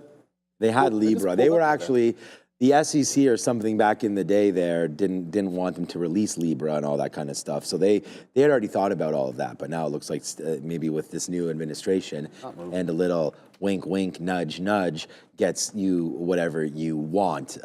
So yeah, we'll wait to see there if there's any, you were open for business. So we'll wait to see if there's anything going on with that one. So we have our Tesla play. I'm still looking. Disney had a big report, right, a couple of days ago. Let's see if this is like a day 3 or 4 play. Disney, wow, nice move there, man. This is no comeback to the downside at all. Just blast off right there for Disney. As a lot of their segments were firing on all cylinders, right? I mean, their parks were up again. Streaming was up. Everything seemed to be going sports with ESPN. I think that's like a big spinoff that they could eventually do right there. But yeah, Disney, a nice move. And taking out that $100 mark was a great trade. And it goes right out there to the upside. Now getting back into 104, 105. I'm not going to make the mistake. And I did sell some up here, but I think I just want to get out of all of Disney at this point. But if we do get back up to 114, 115, that's going to be a level of mine. I was kind of thinking about Uber as well at some of these levels. So that's a good look there. Let's just have a look at Shopify. Shopify was running today for sure, and now almost back to Greensville. So this is another one that has really respected the 200 period moving average. I do need to do a little bit more work to try to figure out like where exactly do we want to trade this with only like, you know, a half hour left, 40 minutes left, things like that. Like if it breaks the 200, that's going to be a sign of weakness. So maybe we're looking to go short if it breaks it. But right now with the market being up and this stock basically being up, I'm thinking about a pullback into that for support. So that would be something that we're looking for. A lot of these plays I'm looking for are just support plays that just aren't hit yet. So we do have those on watch. I'm seeing Neil's already in Intel, so I'm not going to look too much at that one. And then if anything, if we're going to play real, then maybe we just go to the futures, right? This looks like a decent level here. I'm actually thinking about a break of this right here, $60 on the TQ. If we break down below that, then we have protection up here at $60.30. The 50 period and the 200 period. So I'm actually thinking that that's a decent area. Maybe we'll go short against that right now just to see if we fade out. You know, again, a lot of earnings coming tonight. I'm not sure exactly how successful those earnings are going to be, and that doesn't really matter, to be honest with you. The futures will trade as they're going to trade, but yeah, this looks like a decent break right here of $60 using that as our target. So why don't we do that? I'm going to load it up right there. Is that $60.10 or what? What exactly are we looking at here? $60.10. Yeah, let's just look at its recent break. So if we break down below that, $60 is not going to mean anything. This is an ETF that is triple levered. It's not like it's NASDAQ 20K or anything. This is just an easy go level there. $60.09, I'm going to push the button to go short and then use $60.30 as my out. So I am going to try to flip this name, the market short here on a break lower into the close today. So that's going to be a trade that I'm going to put on very, very soon. Getting out, you know, NVIDIA, we could get some out there. We've been getting out some Palantir. And then Qubits, we had it breaking 10. So I think we could just wait for that. Let's do that TQQ trade. If we break it, I'm so light in everything else right now. I'm just kind of seeing like if we drift higher at the end of the day, that's great. We still have these shares on. But if we're going to try to put on a new play, let's do it right here. TQs, let's take a little bit of a trade right now, breaking underneath this level. Yeah, the thing I just found is I made a joke about ARM being like the only semi-name that was down on the day. It turns out that's not right. SMCI is in the red and down 0.5% into this strong market underneath VWAP and down 0.5%. So this is relatively weak. So it's got a flat bottom break if it breaks 32, but there's also, it's pulling back and trying to get into the volume weighted average price. So I think I found something which looks a little bit appealing.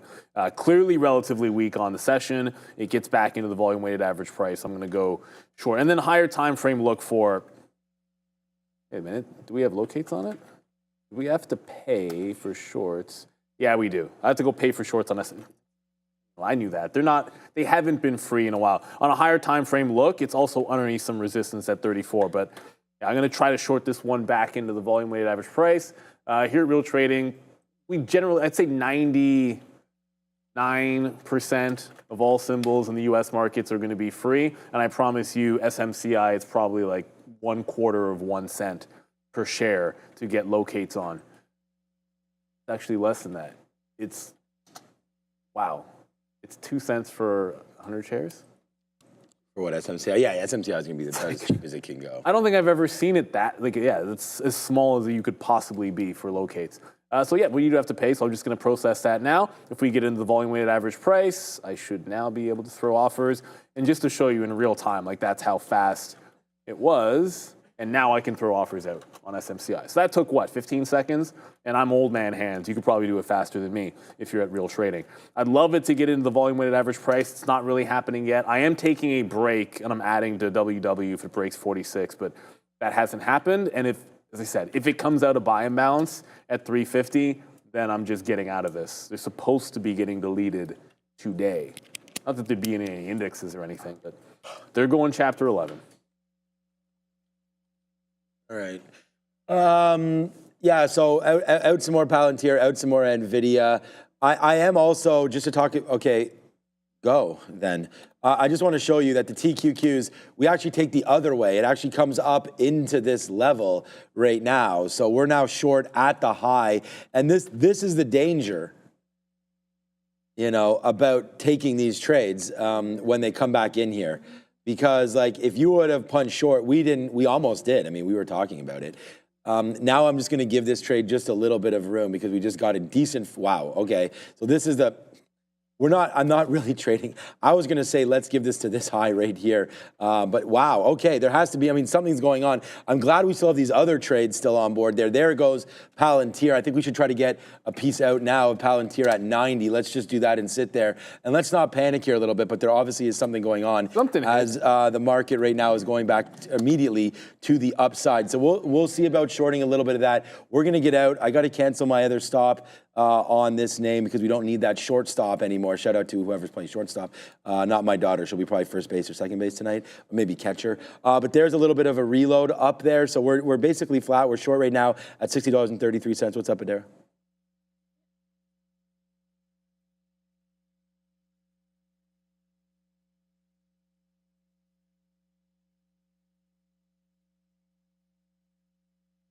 That is the U.S. apparently is considering slashing China tariffs to as low as 50%, down from 145% as soon as next week. That is the New York Post. Now, for what it's worth, Donald Trump has said in recent days that he has no interest in cutting these tariffs before making a deal or as leverage, but he said he's willing to consider lowering tariffs once a deal is made or once they start having talks. So again, New York Post reporting that the U.S. is considering slashing China tariffs to as low as 50% compared to the current rate of 145% as soon as next week. They're citing sources, but it is worth noting a little bit different from what we've heard Donald Trump and his administration say in recent days, including this morning. Back to you. It's just New York Post here reporting that U.S. is considering slashing China tariffs to as low as 50%. New York Post reporting it, contradicting what Trump has said. Back to you.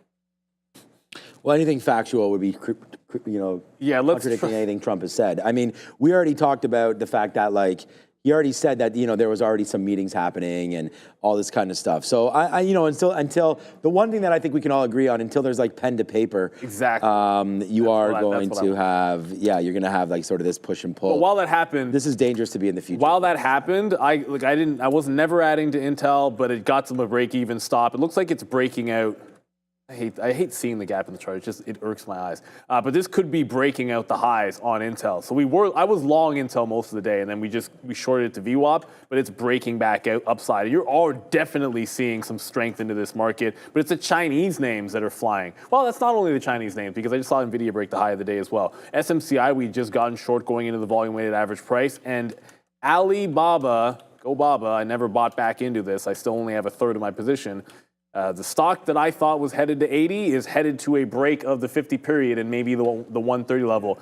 It has been churning since the bottom. Like, this is, I believe, we were talking in the aftermarket show a little bit about, like, what to buy in the Chinese space. And it was like, well, look at the chart of Alibaba versus some of the others. And it holds up a lot better. And look, I like it. I'm sort of talking up the own book as well. But it's right back to where I got out of a third and I never got back in. That's the problem. If you sell, you take profit. Sometimes you don't get back in if you're a little bit too patient. So it seems good when you're selling for a win, but then if you don't get back into the position in the long run, how good is it really? It's kind of what I might be left thinking if Alibaba makes an all-time high again. Or no, sorry, a 52-week high again, I should say. Yeah. The all-time highs that would be nice. But there's the spike on Alibaba. My 3-minute chart hates me, but big volume spike on the Chinese name specifically. Yeah, good move there as we wait to see where this market wants to go today. All right, so we're still in the futures. We're just going to wait to see where we're bid 40. I didn't get that. I'm bidding 40. Oh, that's NVIDIA, my bad. I was going to say I'm bidding 45s.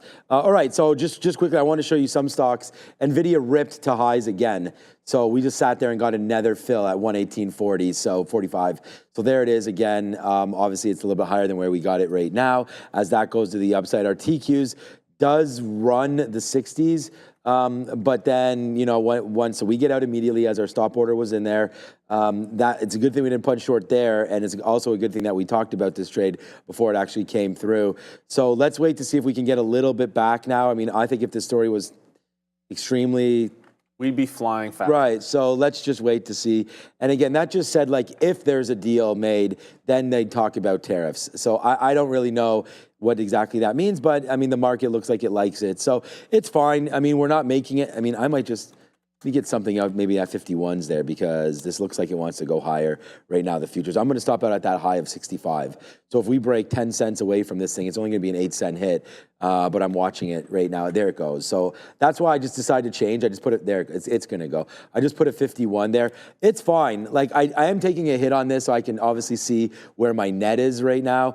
But at the same time, it's not that bad because we have the other stocks that are also going higher. But we do have a new position in this, so this is my biggest one right now, and it's the futures. And we're just trying to play off that high, but I'm not actually waiting because if this is real news, then yeah, we should take out the high, no problem.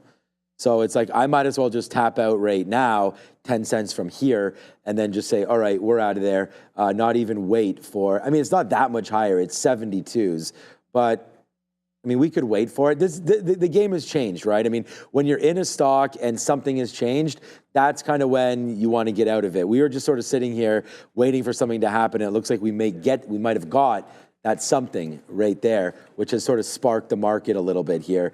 But we are getting a little bit of a pullback. Where's my bid, man? Not sparking it. All right, so yeah, we were just it just went to 51. We never got that fill. So hopefully it does come back down again, and we'll be able to get that. As most likely, someone will report that that story is not true. But if it is true, it's definitely holding the highs right now. NASDAQ up 1.8%, as everything is trying to moon. Remember, we do have that Tesla 290 break. That almost came in. So I still do have that trade ready to go. So I do like that trade if it does come through. So, you know, getting stopped out of the futures puts us into this one, I would think, anyways. So there it comes back in a little bit. Here comes the futures falling back in. We'll bid some 49s just to grab that. There it is. We're also going to be on 45s because that's where we were initially. So now let's wait to see if we do get a 45 fill. Futures coming back in. We just got out of 10%, so not that much. Let's see if we're at another 10% at 45. Hopefully that will fill. Here it comes back in. There it is. So now we just got that 45. Now we'll be able to wait to see where this market goes. Wouldn't be surprised if we do come a little bit back there on a fugazi. So $60.35. Yeah, not at all surprised. I feel like we would be breaking the highs if that were true, because everyone's waiting for a China headline to be legit. And we've seen the algo. So think of it this way. Remember the algo buying action when there was the NVIDIA news yesterday? Well, it's not NVIDIA news. It was the chip news yesterday about the rollback of the Biden restrictions, the AI restriction. Like the quotes were going so crazy that you could barely even read your level 2. You had to rely on the time and sales. We're not getting that kind of price action here, so that's why I'm a little bit skeptical. SMCI did a slight move up, but not much. It's trying to work its way back down, but I'll get some out on the first initial move just because we are still trending higher. You mentioned that Tesla might have broken out. Coinbase came close and then pulled back, so that's still not breaking out either. Bitcoin is holding 101. That's a good sign. It's nowhere near the 100,000 mark. Well, I mean, obviously 101 is near 100,000, but it's nowhere near pulling back and losing 100,000. So there's still a chance for a late break. We are getting a little bit long in time. It's about 328. I wouldn't love a breakout trade into the imbalances. So you still have about 15, 20 minutes because I don't like taking a break right as the market's hitting imbalances because that's usually a reversion time of day for a lot of stocks. Nothing on the early look-see yet. But I still want to take this break on coin if it does happen. We're just running out of time for it to get there. So SMCI, we're going to hang on to it. HIMS, for the entirety of that bounce, it really didn't bounce. It's pulling back pretty heavily into the volume-weighted average price. It's not looking like the garden variety pullback that you would want to buy the dip on. Like, it looked like it was a long, and I almost pressed into the long, and there was just not enough buyers in there. So I'm going to back away from that one until I see it show some strength. When the market made this bounce into the highs, the result was HIMS dropping almost $1. So that, to me, means it's a little bit weak here. We're going to put that one on the back burner. All right. Shop apparently is running here. Yeah, when we had looked at Shopify, I mean, that's going to go green to red. So red to green. Oh, it's a percent up now. Oh, well, Shopify is green now. Okay, so that was a level that we had looked at, and we talked a little bit about Shopify. So congratulations, anybody that hits that one. All right, we take advantage of that move again. NVIDIA basically at the high of the day right now, sans that very open print. But there it is right there. So another piece out. We are getting some more out of the futures as that's come back in. We're slightly down on them if I get out right now, but I think that there could be a little bit of a push lower. We have one last tranche for Palantir. Palantir, though, wow. I mean, we are at the high of the day for Palantir. Like, we have an $8 winner on right now on PLTR. So yay for that trade. What's up, Adara? Here is the implied earnings moves for tonight after the bell. Now, as Sean and Neil were saying earlier, there are no Mag 7 names here, but there are a ton of heavy hitters and some big movers. Not one, but three crypto names reporting: Coinbase, Clean, Spark, and Marathon. As you can see, the bulk of these are going to come out at 4:05, but we have some at 4, 4:10, and 4:15. So if you want to see how these names are expected to move after the bell, check out this infographic on X at TTV Research. I make these pretty much every night we have any major earnings, and they go on X usually around this time, about 3:30, as we head into the end of Power Hour. X at TTV Research for all of your infographic and market-related needs. Back to the guys. I love how it's broken up by time as well. Yeah, I'm just gonna go retweet that. So yeah, like it's so legit, and thank you, Adara, for that. The other thing that might get a breakout is Apple. Apple want that 200. Granted, I only went short off the 200. Don't sneeze. Only went short off the 200, so that's possibly in play again. But it's a very I need to see it start to turn. Like, the short that didn't work off for 200 was when I just sort of took it.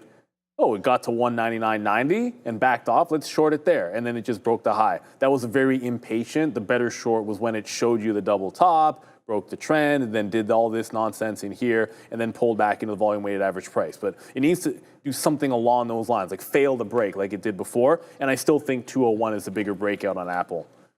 When that happens, because at some point it can't hold this level forever.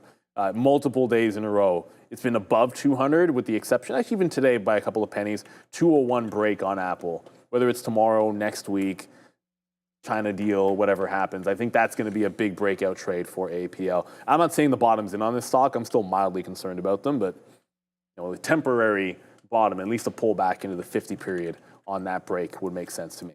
SMCI, we're still in. WW's not really doing anything. Want to see this try to break that low of the day.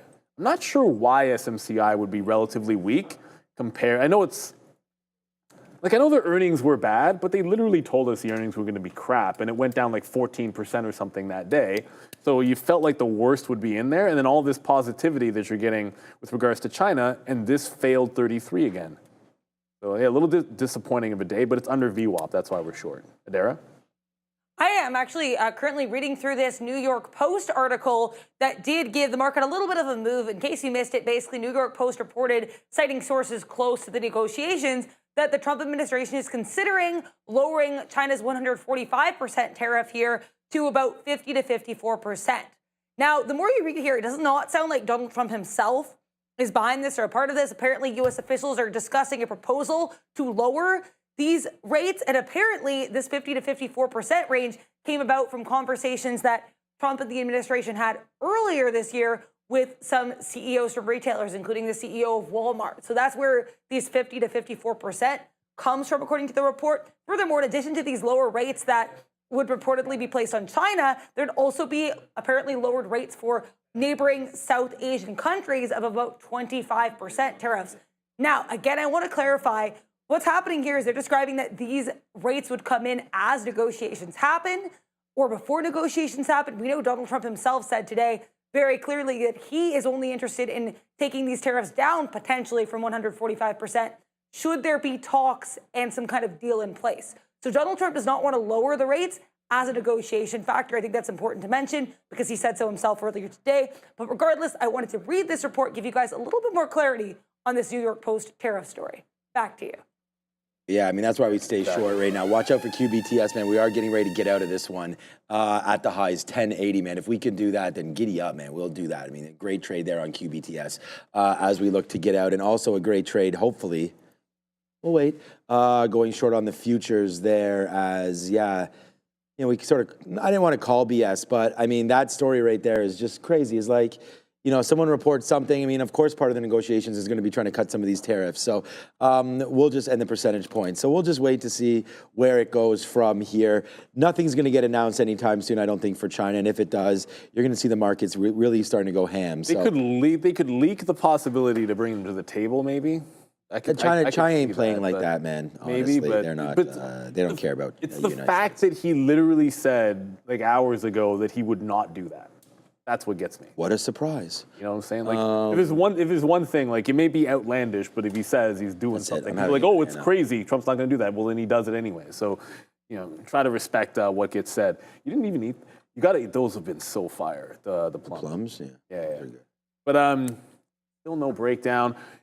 I thought the early look might have given us something interesting, but unfortunately, there's nothing there just yet. So still waiting on the low here on SMCI. I don't want to add on a flat bottom break here. I want to just hold through the break. So our next bid is in front of 32.10s. If we break that, we're holding through the breakdown of the low of the day, as it looks like the market does want to come back in, which should help us to said downside. I guess Apple. I mean, it wasn't close enough to that 200 level. I wanted a little bit tighter to that top. But if it's going to head down, then the guy's going to go with. Oh boy, here we go. Yeah, finally a nice little move downside right now. We'll put that banana down. This ain't no monkey business happening around here. Nice move there for the futures. Yeah, buddy. There it goes, man. Yes, sir. All right. That was a good take there. Let's see if we can get a little bit lower. I'm going to put some bids. Well, right there. We're right where we need to be, right near that low. So let's put something else out right now and just tell you guys all, I can't guarantee that I'm going to be trading like this every day, but I can guarantee you that E-Signal right there, if you trade smarter, not harder with E-Signal, get your first, we're 5 for 5. Get your first month completely for free with E-Signal. Again, all the markets, I just went through all of those lists with you about the different markets that we do have here at Real Trading.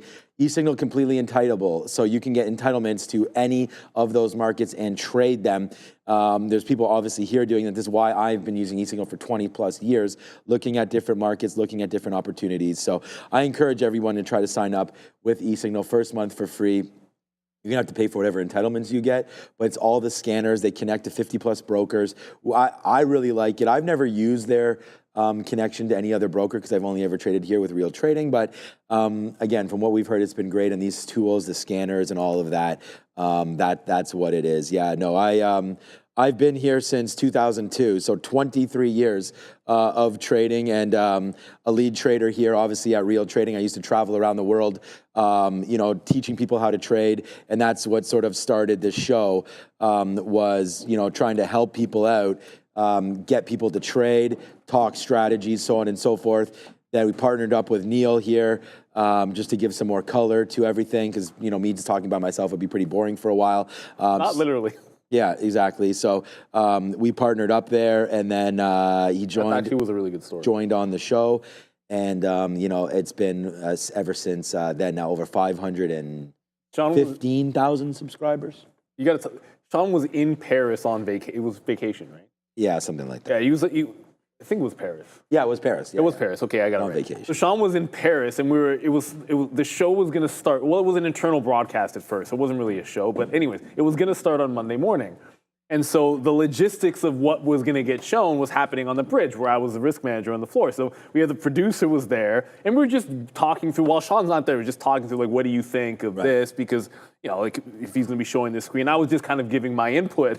And then the producer's like, you know what? Like on Howard Stern, those radio shows, they're always talking back and forth, and there's the play-by-play, and there's the analyst. He goes, that's so much better. And then he just turns to me and goes, and I was like, yeah, okay, I guess we're doing the show. And Sean didn't even know until Monday morning, or did somebody email you while you're on vacation? I think I knew when I was in Paris there. And someone might have told him when he was in Paris, but I then came back on Monday, and that was it. And it was really corny at first. Some of the segments we used to do were pretty ridiculous. There's a garbage right here. Maybe you want to get some entertainment here? There's a garbage right here. Put that garbage underneath the bell, and I'll see if I can throw the banana peel. I got you. Let's see. You better just...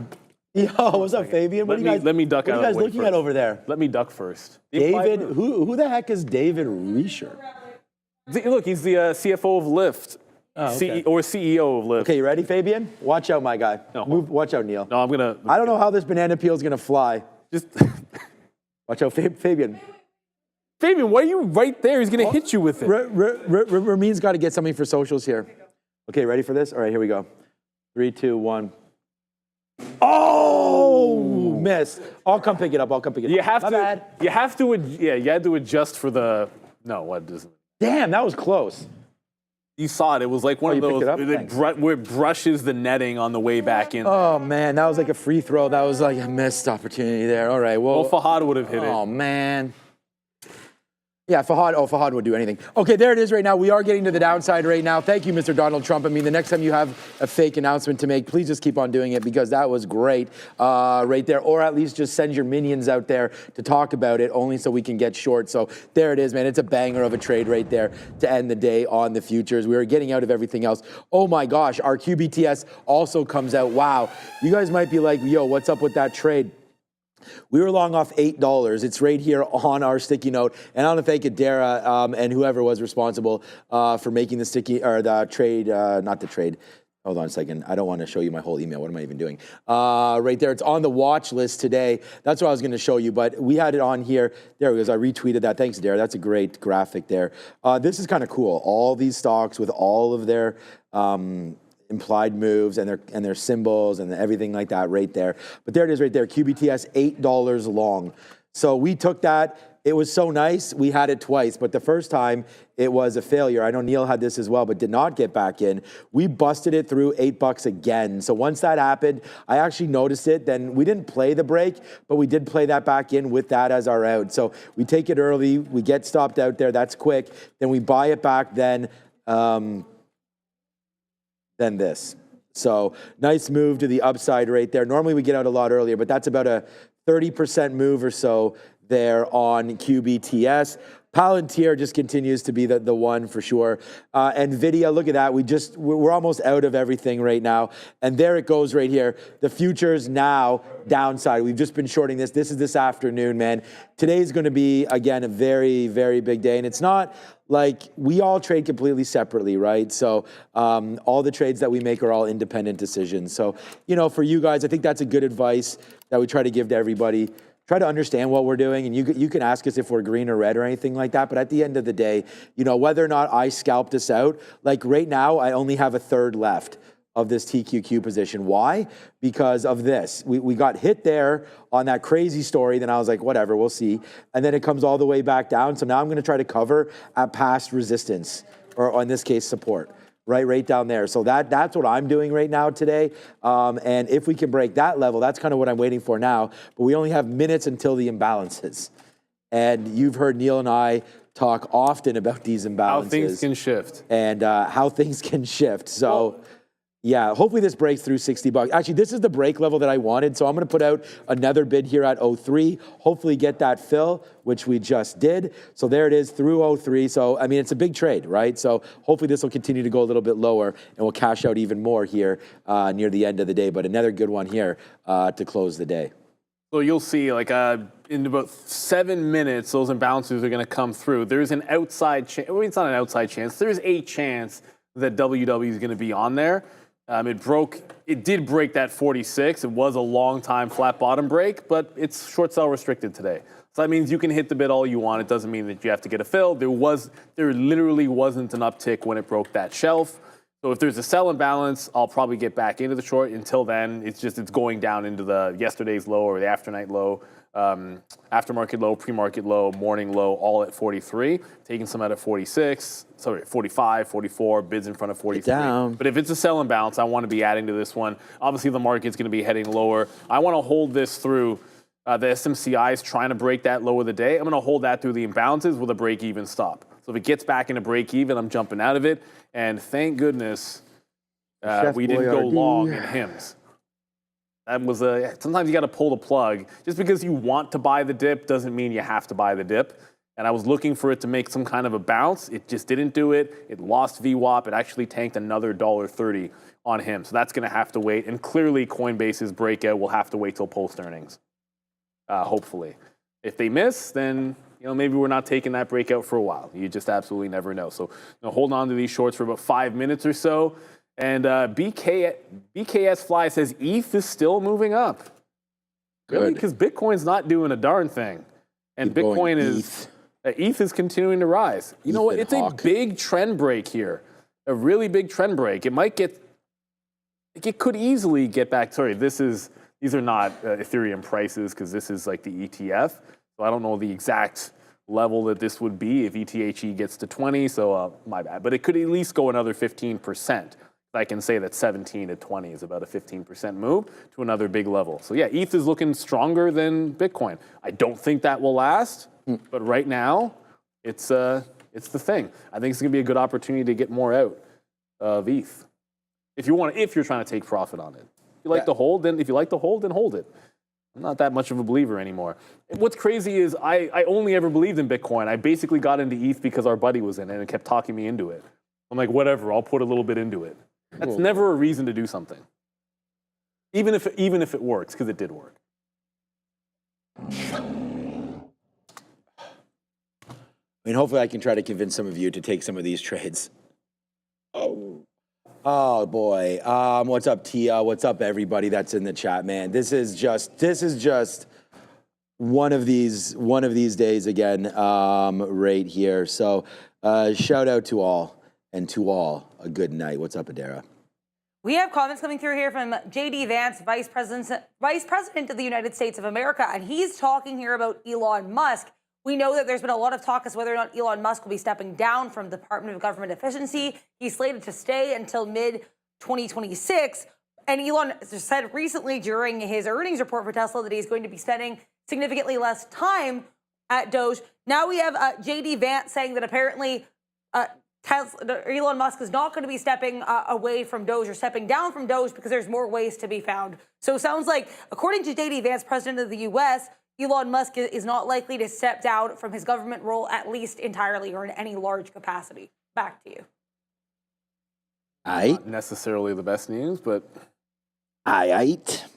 Yeah, I don't know what to think about all of that, but let's go over and have a quick look. I just punched out of Tesla. I just punched out, NVIDIA and Palantir. I'm just going to ride the short in the market. I mean, we've done real well on this play. Now, I mean, we just shorted the futures, man, and right now we're 80 handles, almost 100 handles, like 80 cents in the money now. Obviously, the handle thing has changed, but there it goes. Nice move to the downside as we are cracking lower, and, we believed in it, and it worked out right now. We're going to be at the highest spot we've been at all day on that trade. So far, so good there, but there's Tesla. Not too much movement on that. We did get a nice move the other day when they were talking about that and him potentially leaving the government there. But yeah, I don't know. I'm just getting pretty much out of everything right now. I mean, NVIDIA, my number one stock today by far, as I said, is Palantir. But now 25, so it's actually about 4 times the net. That is NVIDIA, but that was a good one. We did just get some out right there on NVIDIA, the last little piece. We had about 2% left of everything. So Palantir out right there after that long. NVIDIA out there after this long.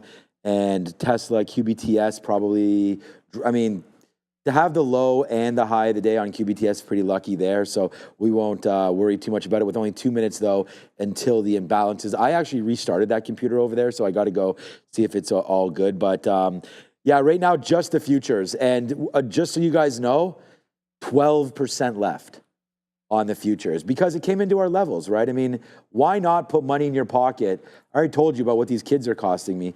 Right into there, 59.90 was the low. So we were able to get out a bunch, and then we kind of got like a gift there into the 70s. So yeah, man, I mean, a great way to end the day.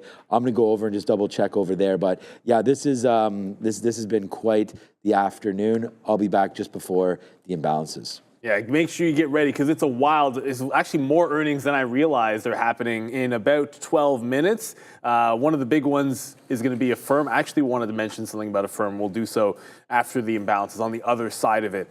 So just so you know, I'm just going to take advantage.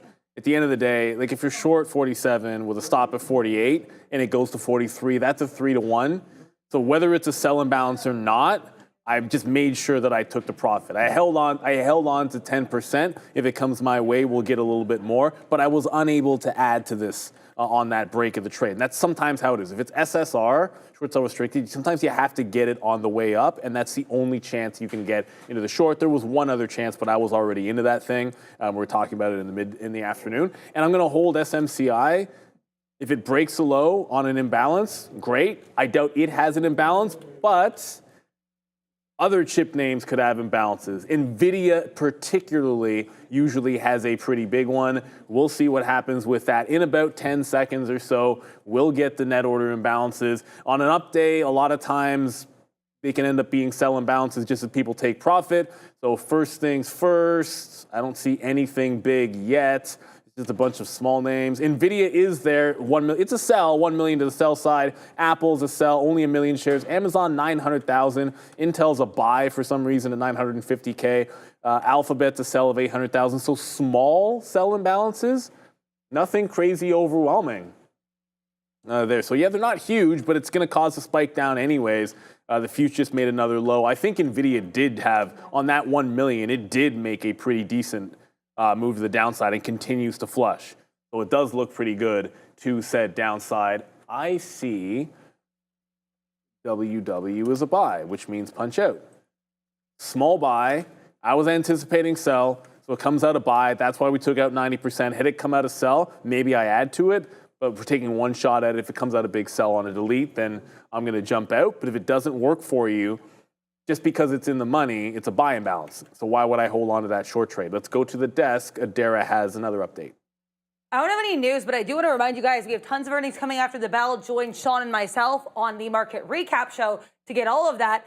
But I also want to let you guys know Lyft. Oh, hello, Sean. Lyft is reporting tonight, and you might remember Lyft had a pretty memorable earnings report back in Q4 2023 when this happened. Basically, what happened is they accidentally said there was a 500 basis point expansion in their gross margin being guided, and then they said actually an extra zero slipped in and they were only guiding a 50 basis point increase. So here's just one of many earnings gaffes. This is going to be a whole series that I'm going to do on X at TTV Research of notable earnings mistakes, scandals, or sticky situations. Here's the first edition. I'm going to be posting these in the coming days. So if you want to take a little trip down earnings memory lane, join us on X at TTV Research. Of course, inspired by Lyft's earnings tonight.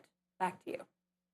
And in the correct, I love it. And hopefully, I'm kind of hoping that Lyft gives us some good trading opportunities on Uber tomorrow. That's going to be a big one. A sympathy play. I was very disappointed with Uber.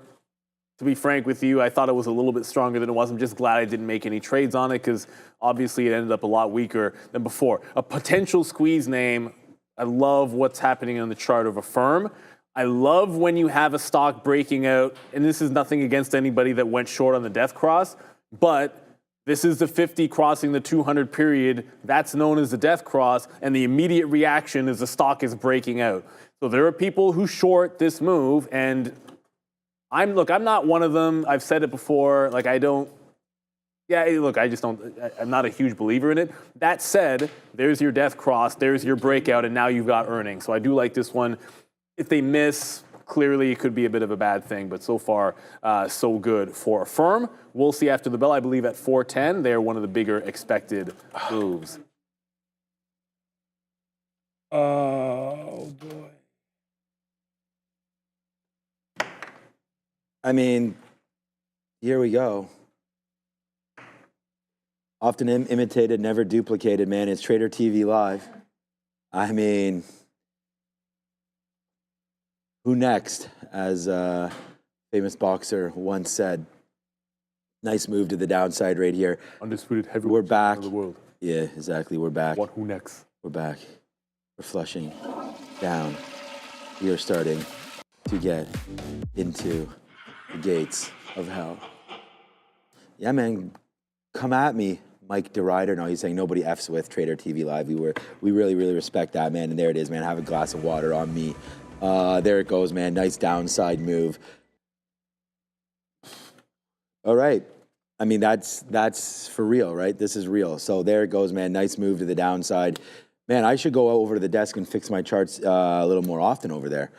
All right, bang. Yeah, you're right there, farm trader. I mean, this is the trade. So, what's up there? Here is, thank you to our friends at Trade the Pool. Traders funded by Trade the Pool have been cashing out big. We're talking $5,300, $15.2 thousand, $36,000, even $29,940 on one trade. Here's how it works. You pay a one-time evaluation fee starting at $47, and that is your total risk. You trade real shares, not CFDs, using up to $200,000 in company capital. Keep 70% of the profits. There's no margin calls and no account blowups. Scan Trade the Pool's QR code to get 10% off and start your journey. Also, I just want to let you guys know I'm seeing a statement coming through here from UK officials. Apparently, they're saying that the US deal is not a finished trade agreement, but it is substantive, and that they still have serious work to do. This was basically echoed here. We know Donald Trump said that they're going to get the final details sorted out in a few weeks. So we knew already this wasn't a finalized agreement, but the UK officials just confirming this. They also said here there's going to be a commitment to bring down or totally liberalize a large number of tariff lines. So, yeah, they're just talking here on some tariffs, saying this agreement with the U.S. is far from over. Back to you. Over. I mean, keep bringing it, Donald. I mean, this has been an absolutely crazy end to the day. We already sort of talked about, you know, kind of the run that we've been on here today, including now NVIDIA. We're going to go 5 for 5. NVIDIA, Palantir, QBTS, which was one of the most impressive ones. I mean, this one was absolutely huge. To Tesla, looking at that 290 break that didn't happen. That was a crazy long there, out there. Then good fade there. I mean, we could have waited, I guess, for that top. It's a good thing we didn't get punched in on that BS, but nice move down into 285 again. But there it is, man. Now, wow, we are really getting going here into the close. So, okay, man. Yeah, stay tuned for the after show. The traders will stay late, and you guys will stay late with me and Adara. I don't know if we have any guests on, whatever. If we do, great. But there it is. Nice move down there for the TQs. I don't know if we have Steve Tileman or whatever. Oh, no, he got moved to Friday, right? It's tomorrow. Yeah, so, okay. So, anyways, big movements there into the close. We're on it. I hope you guys are on it as well. You know, we're going to wrap this thing up. I don't even, like you said, I don't even know. I guess those imbalances were short. But there it comes. Small short. Yeah, small short. But again, the rhetoric. The overall was 2 build sell, 2 million NVIDIA, 1 million Apple, Amazon, and something else. All sells. Yeah. Yeah, all right. So thank you, man. I mean, life is really good these days. And, you know, it's nice to come into work and spend it with everybody. So keep watching, man. Hit the like, hit the subscribe. Want to thank the whole team for all the work that they do here every single day, because, I mean, I could sit here and trade by myself and do this, but it's great to show everybody what's going on right here and show people that these trades, you know, with a little bit of obviously help from the market are possible. And, you know, we sit here every single day and show you the kind of trading that we do. So there we go, man. Eduardo, the daily goal is just something that was hit at 9:35 today. So right now it's blasted, right? So we're not going to worry too much about that. It is a good day. And again, everyone makes different money around here. So everyone put your goals wherever you want them, or don't at all. It's completely up to you. I'm just doing that for the show. Yeah, exactly. I actually don't even have a daily goal. It's just for the show to show you guys that I'm actually making money. Like you can just to make money, guys. Right. And I mean, not everyone's making money. You know, so that's sometimes nobody. Exactly. Sometimes nobody makes money. Today, 1 or 2. It's just, it is what it is, right? That's the day. I love it when everyone makes money, but some days none of us do. Some days all of us do. So that's why you can ask us, but it doesn't matter. Everyone trades, like I said, different styles and everything. And we're just happy to be here and continue to grow, right? The show continues to grow. We've got a great team. Ramin's throwing down all these great Instagrams. Fabian's over there doing something. Andre as well, switching now. That's great. We have Mark. We have Ryan. We have all of these guys. We have Brendan in the back there. We don't have a Ryan, Neil. We don't have a Ryan. Yeah. I'm trying to figure out who Ryan is. And then I know. I remember. I remember one Ryan is a trader. You know the guy I'm thinking about. Yes. Yes. Oh yeah, that There's Ryan. only ever been one shout out to Ryan. that Ryan. It's the only Ryan ever on the floor. Yeah. He owns his own floor now. Yeah, he runs his own floor. What's up, Ryan? If you're watching, my guy. At least he did. I'm assuming he still does. I assume he doesn't actually. You don't think so? No, I don't. But who knows? no idea. Maybe he does. I don't know. What's up to Shemyers is over there with that guy. Yeah, I remember Shemyers. Shemyers. I remember throwing this guy in my Honda Accord because he had drank too much. Even trading. Yeah, exactly. We went That to was a Croc training. Rock, if anybody knows anything about Toronto back in the days. We went to Croc Rock when we were just little traders, and I already graduated and this and that, and you know, we all went there and we were drinking, celebrating. This guy couldn't even walk. I think he got kicked out the back door, actually, and I had to bring the car around for that guy. Because I don't know if I lived in Brampton or not, but he did that time. So anyways, long story short, I'm out of here. That's where all right, good day, I'm out of here. Grad party was at the Croc. Right, everyone. And our boy was on the table. It's not a dance club. It's just a bar, and he was dancing on the table. I don't want to out the guy, but I think you might know who it is. Whoa, there's only about 10 seconds to go in here, everybody, because the market is closing, and obviously it's closing in the green, but to the downside. I don't have to hit a key. We're just going to see it in 2 and 1. Adara. Before I get back to my desk, here, back over there. So Obi got back to me. He says AI as in artificial intelligence or as in Al Brooks. He's known for his work on price action. Okay, so there we go. Al Brooks. So we get it again, man. We get it again.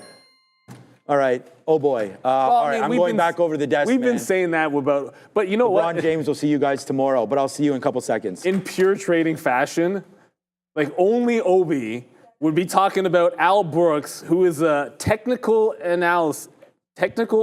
I'm just reading it off Wikipedia, everybody. Professional trader, author, lecturer, trading room presenter, and Futures Magazine contributor. So when we say AI, like he thinks this, like Al Brooks or AI, like, and he's wrote some books. That's what I love about Obi, man. And like everyone just has to do them. At the end of the day, like you don't have to like sports, you don't have to like whatever. You know, you don't have to win every trade. You don't have to be whatever everyone expects you to be. And so I love that about Obi. The guy is definitely himself. We have some earnings coming out already. I didn't think there's Tesla, but I believe I just heard in my ear Expedia. Big shout out to the entire crew and shout out to everybody here, which we usually do. But Expedia just dropped $10 here.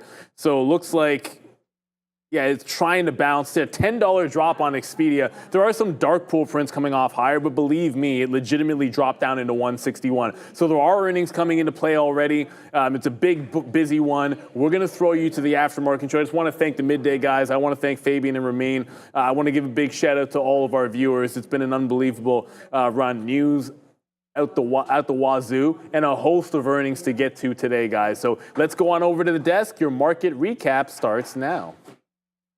All right, what's up, everybody? Yeah, the trade desk is out. Adara, how are you doing? I'm good. How are you? Great, let's get going. We can get started No here. small talk. No, it's been great. Yeah, thanks for all the work today. There's been a very, very busy day, obviously, in the market. Oh, yes. But the trade desk is out and flying higher. Right now, $67 for the trade desk. Thank you, everybody, for watching, man. We're going to have a lot of fun here. It was a huge day, one of my biggest days in a couple weeks, for sure, there today. But there goes the trade desk. Nice move to the high side right now, up 19%, and it was cruising all day. So there goes TTD. Nice move to the high side right now. We also had, and we didn't cover this one because we missed it, Expedia. Ciao. Where's those vacations? I need to take one. But Expedia, nice move to the downside right there. That's gone. I have it. We also have Lyft. I'm just going to quickly go. Adara's going to give us the numbers in a minute. I just want to show you some of these moves. Bye-bye, Lyft. So there goes Lyft to the upside as well. So a couple names there. The trade desk upside, Lyft upside, Expedia, Adara, downside. So right there, couple bangs and a fail. So those are the three so far. Which one do you want to tell everybody about? I'll start with Lyft because I just have that up right now on my Benzinga. Gross bookings, $4.2 billion. That is up 13% year over year. Revenue, $1.5 billion, up 14% year over year. And that's actually above estimates that I'm seeing here of $1.46 billion. Net income here of $2.6 million per share compared to a loss of $31.5 million last year. So nice year over year increase. I'm trying to see where we have for EPS. I'm not seeing EPS right now, but yeah, generally good report here from Lyft. Let's go over TTD. Trade desk here, I am seeing apparently GAAP earnings of 33 cents per share. Boom. That is above estimates of 25 cents. Revenue, $616 million, above estimates of $575.3 million. Let's take a look at Expedia because that one is expediting itself to the downside. It's taking a trip lower. Q1 earnings of 40 cents per share, above estimates of 29. Sales, $2.99 billion, below estimates of $3.01 billion. So that would be a miss on sales and a beat on EPS. I'm going to take a look out for any of these other many earnings. Yeah, thanks, Adair. Yeah, a whole bunch of stuff coming out, man. Dropbox coming out. Lyft has been huge right there with a nice move. Expedia, nice move down on the daily chart for Expedia. It's been trading well. So Expedia has made a nice little top there of 170, but now down into 160 right there for Expedia is where we're looking for it on the daily. But there's the move what we're looking for there. DBX, I just teased with Dropbox. I want to thank everybody for staying. I've got the chat open. So as more names come out, man, I'll be in there to let's go there. What's up to everybody that's here? Pelican, Tia, hope you're having a good time watching the show right now. So there it goes. Look at Dropbox. Bye-bye to Dropbox, but not too bad. Right there, we go from trading to over here to the desk, and there it is. Nice move to the downside there for Dropbox. As we watch out for some of these cloud names going through, it's Coinbase's world, and what is going on? They're coming out very, very soon. I just heard it in my ear. I don't see them out yet, but that's a nice move, right? 206 right now up to 208. We're expecting a little bit more than that. We're expecting the move here for Coinbase, and we have the written down at 410. So if they come early, they do. But right now, 6.5% is the expected move. So at 200, you'd think that could get to maybe 220 or so. So we'll see what happens with Coinbase. Not out yet. Affirm possibly out. Nice pop there for Affirm. The number that we're looking for on Affirm right now is EPS of -8 cents. So still not going to make money. If they did, great. Looking for the implied move of 12%. But there goes Affirm from $54 up to $58. Let's just check what it looks like on a daily chart. So all the way up here. Wow. What a great dip buy that was with a Robinhood, with a SoFi. Affirm, a new finance, making the move to the upside right now and pulling back just a little bit of Dara. So what are the, now Affirm going red. All right. You're only going to get this action in one spot where you just see Affirm all the way up there, and now you see Affirm all the way down here. Adara, what just turned this? Anything that you're coming up with? Yeah, I have. Okay, so here's the thing. Affirm's one of those ones where you have to go on their website to find the report. Oh. And so, yeah, they do not have the link up, so I don't know why they sent me to their website. I'm sorry, I don't have Affirm yet, though it is out. And if their website would like to cooperate with me, I will give you guys those numbers post-haste. What else are we getting here? Pinterest is out. Pinterest out, perfect. Let's go over PINS. Ooh, nice move higher. And Pinterest moving up here. Okay, revenue, $855 million, up 16% year over year. I was seeing estimates of $846.1 million. As of right now, looks like a beat. Global monthly active users up 10% year over year to 570 million. GAAP net income, $9 million. Adjusted EBITDA, $172 million. Apparently, the CEO saying that there's continued momentum in revenue. His name is Bill Ready, which honestly, I think that's a great name because he's ready to rumble. Toast is out. And so is PINS. Let's see how Toast is doing. Toast is relatively flat. His bread? Toast is like about a 3 out of 5 shade right now. Oh, yeah, that's because the earnings are kind of mixed. You know, it's got a little butter on it right there. There's not too much jam on this thing yet. So we'll pass on that. I have the numbers. Okay, let's go to Wolf speed quickly. Okay, we will talk about Toast. Wolf is making the move down. All right, do you want to talk about Toast quickly? I mean, I know this is a name, a Josh Brown name, restaurant name. I think it's worth mentioning here. 9 cents per share here, missing estimates of 12 cents. Sales in line. When I said mixed, I really did mean it. We had that this EPS miss, but pretty close to estimates, and then sales exactly in line with estimates. Affirm, would you like to publish your results? I would love to see them. Let's have a look at what it's doing.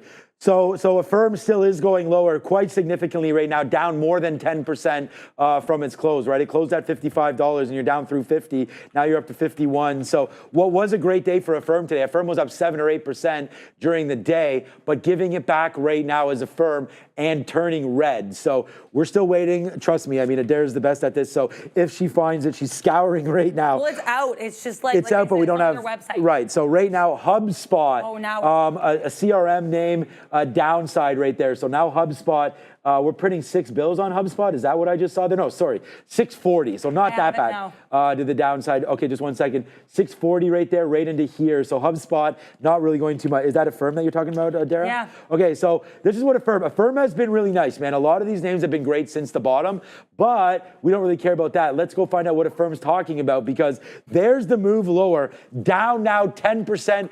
From the close, down 10%, but much more than that from the day's high. There goes Affirm. Adara, give us the goods. Yeah, I would enjoy if they put their earnings on their website in a more visually palatable way, because it's kind of hard to read this, but $783 million in revenue. No, I was seeing estimates here of $783.1 million, so that looks basically in line, but it is up on a year-over-year basis, because last year for this quarter, they reported $576 million in revenue, so that's over $200 million year-over-year growth. Pretty solid.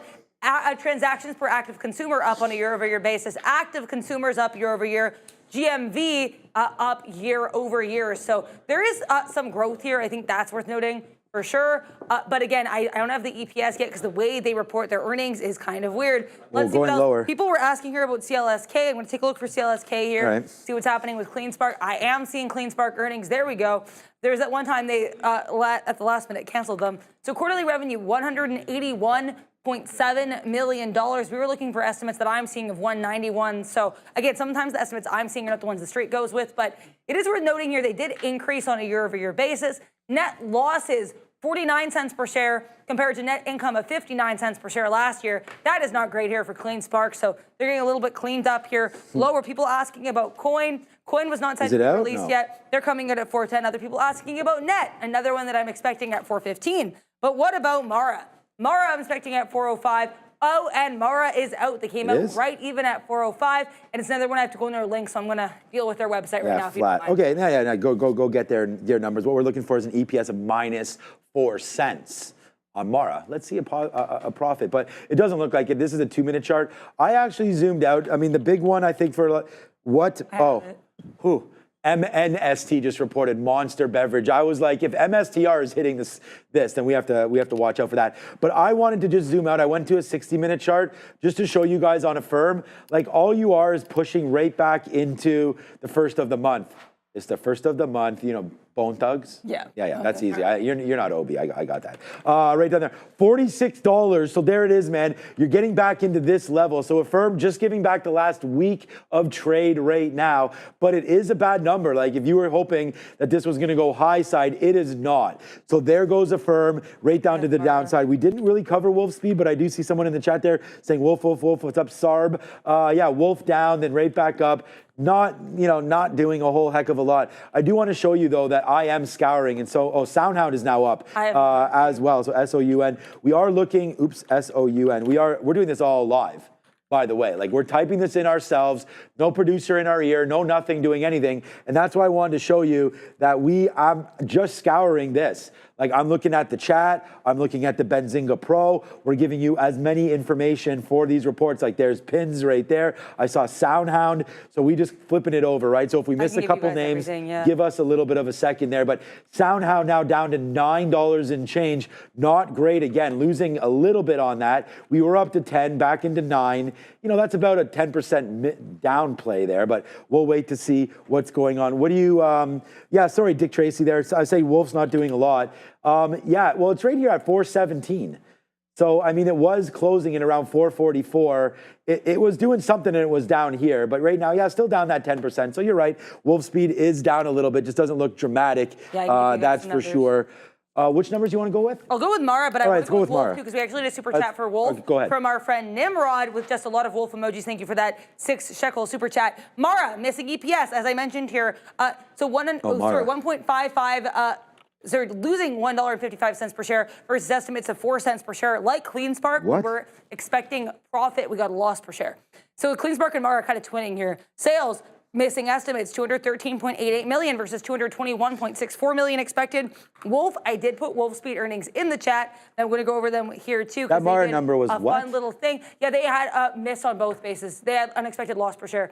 Wolf Speed, smaller than expected loss per share, 72 cents versus estimates of a 77-cent loss, so that would be a beat. Sales were not a beat, $185.4 million versus estimates of $194.13 million. People are asking about DraftKings.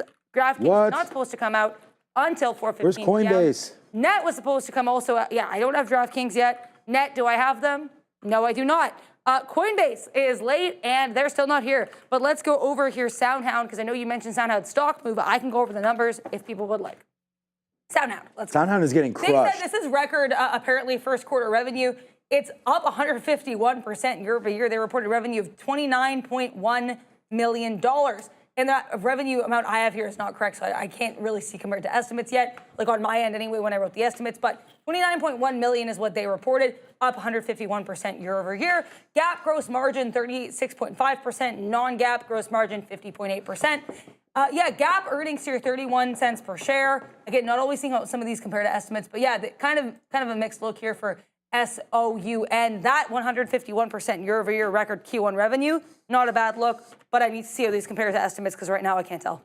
All right, down goes Mara to a level that we were at earlier today, this 1374, 1375 level. So I'm just actually going to go into a 5-minute chart right here. Look at Mara giving everything back today. So forget about Bitcoin 101,000 right now. Mara getting downside. Let's just have a quick little look at what crypto's up to. Oh yeah, oh yeah, oh yeah, oh yeah. Right there, 5% in the last 24 hours, up $5,000. 1014 right now for, here, zoom in a little bit. There it is there, 1014 for Bitcoin. Watching that because we're doing it live, but there's Mara coming back in again. So, all right, Pinterest upside now. It was starting to head down a little bit early. Now Pinterest starting to go back upside. That's going to be a winner, right? Expedia was an early loser, trying to battle back again as well. Right here, 163 and change for Expedia. We still wait for Coinbase. All right, it looks like it is out. So there's Coinbase right now. We'll drop down to a 1-minute chart. We were looking at, again, a move of 12% or so expected. It looks like Coinbase now making the moves to the downside. Little surprising, Meg, considering the trading in Bitcoin over the last little while. We were thinking that maybe Coinbase, with the transaction volume and whatnot, could have picked up a little bit, but it's just dropping back in. Nothing to worry about. This is actually the 200 period moving average. So you're still above where we were yesterday, but Coinbase right now trying to give some back today. We did have a nice move, obviously, up to that 210. And if you're going to look at a daily chart on Coinbase, which it's right here, it needed to get above. That's 212, right? So if we can get above that 212 area, then the next stop would be the 200 period moving average, 2.25. So we'll see if Coinbase gets going, and Adara, once we get those numbers, she'll dump them on you, because right now we are getting a data dump. Wolf's trying to bouncing, though. There it goes, man. Coinbase is now bouncing from the depths of hell right now. That's a reference to wrestling. Right there for Kane. But there it is, Coinbase coming back nicely. You just said DraftKings, Donkey Kong, right there now out. I saw Jameson say in the chat there, why would you ever want Affirm when it's buy now, pay never? That's something that I coined back in 2020. Right there, so Affirm still downside. You just said Net, so NetApp is now out. Oh no, Cloudflare, sorry. Net, yeah, so wow, Cloudflare. So we saw some good talk about some of the cloud names, like Azure was pretty good. We saw AWS for Amazon, but it's looking like right now Cloudflare taking a hit on this number downside. But again, they've been producing pretty good. You're just back in here into the 50 period moving average on the daily. All right, Adara, I mean, there's a lot of names that we've sort of covered. Is there one specifically that you want to give us the numbers on? So I'm just trying to, I have DraftKings, I have Cloudflare. DraftKings. Do I have Coin? I do not have Coin. Let's start. I'm seeing a couple people saying that Coin is out on X, but more people are saying it's not. So I don't really know. I don't want to give you guys any false numbers, which is not why I'm waiting on giving the numbers. Right now, I can give you guys DraftKings. Oh, Rocket Lab getting killed. DraftKings was a double miss, though. So DraftKings, 12 cents earnings versus 22 cents expected per share. Sales, 1.41 billion versus 1.44 billion expected. Double miss here for DKNG. What about, you said RKLB? Yeah, it's out. It's tanking. Rocket Lab. So there goes Rocket Lab. A nice move down into $21, giving everything back again today. I'm actually going to zoom out because this 1-minute chart is great, but not giving us a crazy idea. So Rocket Lab, we could see some bouncing right around here, 22.50 or so. That was where we really consolidated early before taking off into the close. Someone thought they were going to have a good report. It got run up into the close. There's the hit rate back down. And then, just to give some sort of a look on this, we're just right back to here. This is not the end of the world for Rocket Lab, but it is a downside play. And if you're on the options there, then you're down about $1 right now on RKLB. DraftKings lowered. I don't know if you just said this, Adara. You probably did. I did just go over those numbers. Yeah, so they lowered their guidance. So that's going to be a problem, but they are battling back. So I think that low tick down there to 30. I have Coinbase. Okay, now we do have Coinbase. So that low tick down there on DKNG, probably an algo that reads lower guidance. Now it gets bought back up on decent sales numbers. Okay, so Coinbase is now out, which makes sense because now we're back in to those lows again of $200. I see the shareholder letter that's been released. And it won't let me open the letter. So that would be allegedly where we have earnings. I click on the letter and it says site does not work. And I'm like, well, okay. You know what? It's probably getting blasted. Keep clicking it. Yeah, I'm going to keep trying to refresh this. But yeah, so we can go over All right, we can go over RKLB if you guys want, sure. though. So RKLB beating here on both metrics. Apparently, according to their CEO, Sir Peter Beck is his name, they said that actually the the sales are near record, and they're up significantly year over year. Smaller than expected loss per share, 12 cents versus 13 expected, so that would be a beat. Sales, 122.57 million versus 121.38 million. On both of these metrics, they beat by literally a hair. What about Cloudflare? Let's take a look at Cloudflare. People say it's green now. Cloudflare is like kind of flat. So they had revenue up 27% year over year, 479.1 million for the quarter. I'm seeing estimates of 468.74 million. It looks like they might have beat, but again, I always say these estimates do vary.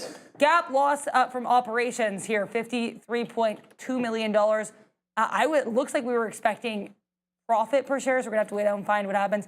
GAAP, they did profit here, GAAP gross profit of 363.5 million. I want to see the final numbers here because there's a lot in this report, and I want to make sure we're digesting it properly. Coinbase, where are you at? Come on, Brian. Where is your thing? Why can I not click on this link? This is pretty arm weak right now, I got to say here, because why can I not see this letter? DraftKings trying to go green. Keep looking here. That's okay. Yeah, look, do your thing. I was just running over. Come over to me, Fabian. Thanks. Yeah, we'll just continue to watch this. So right now, DraftKings does have that move down. Now it's actually trying to turn positive right there on DraftKings. So I was actually also looking at Mara. They're having that little bounce back a little bit as well right now. Just noticing that today we had gold down. Look at that dump there on gold as Trump right around this time, around 11 o'clock, came out and was talking about the market a little bit. Must have, gold traders must not have liked that, maybe dumping some gold into equities. Right now, gold pulling back 2% today. KWeb, some of the big Chinese names, that got a little bit of a boost there on hope really, that there was going to be a deal coming through for China sometime soon. I don't think that's anywhere close.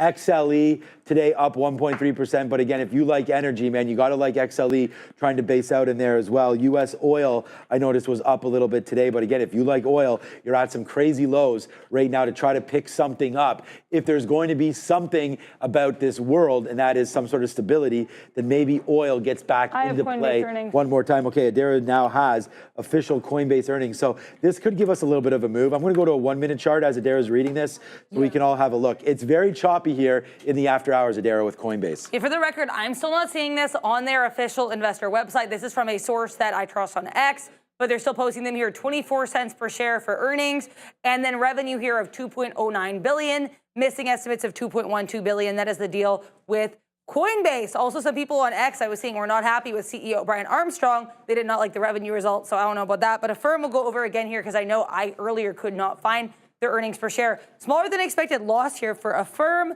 1 cent loss versus 3 cent loss expected. And as I said here, sales are basically in line, 783.13 million versus estimates of 783.03 million.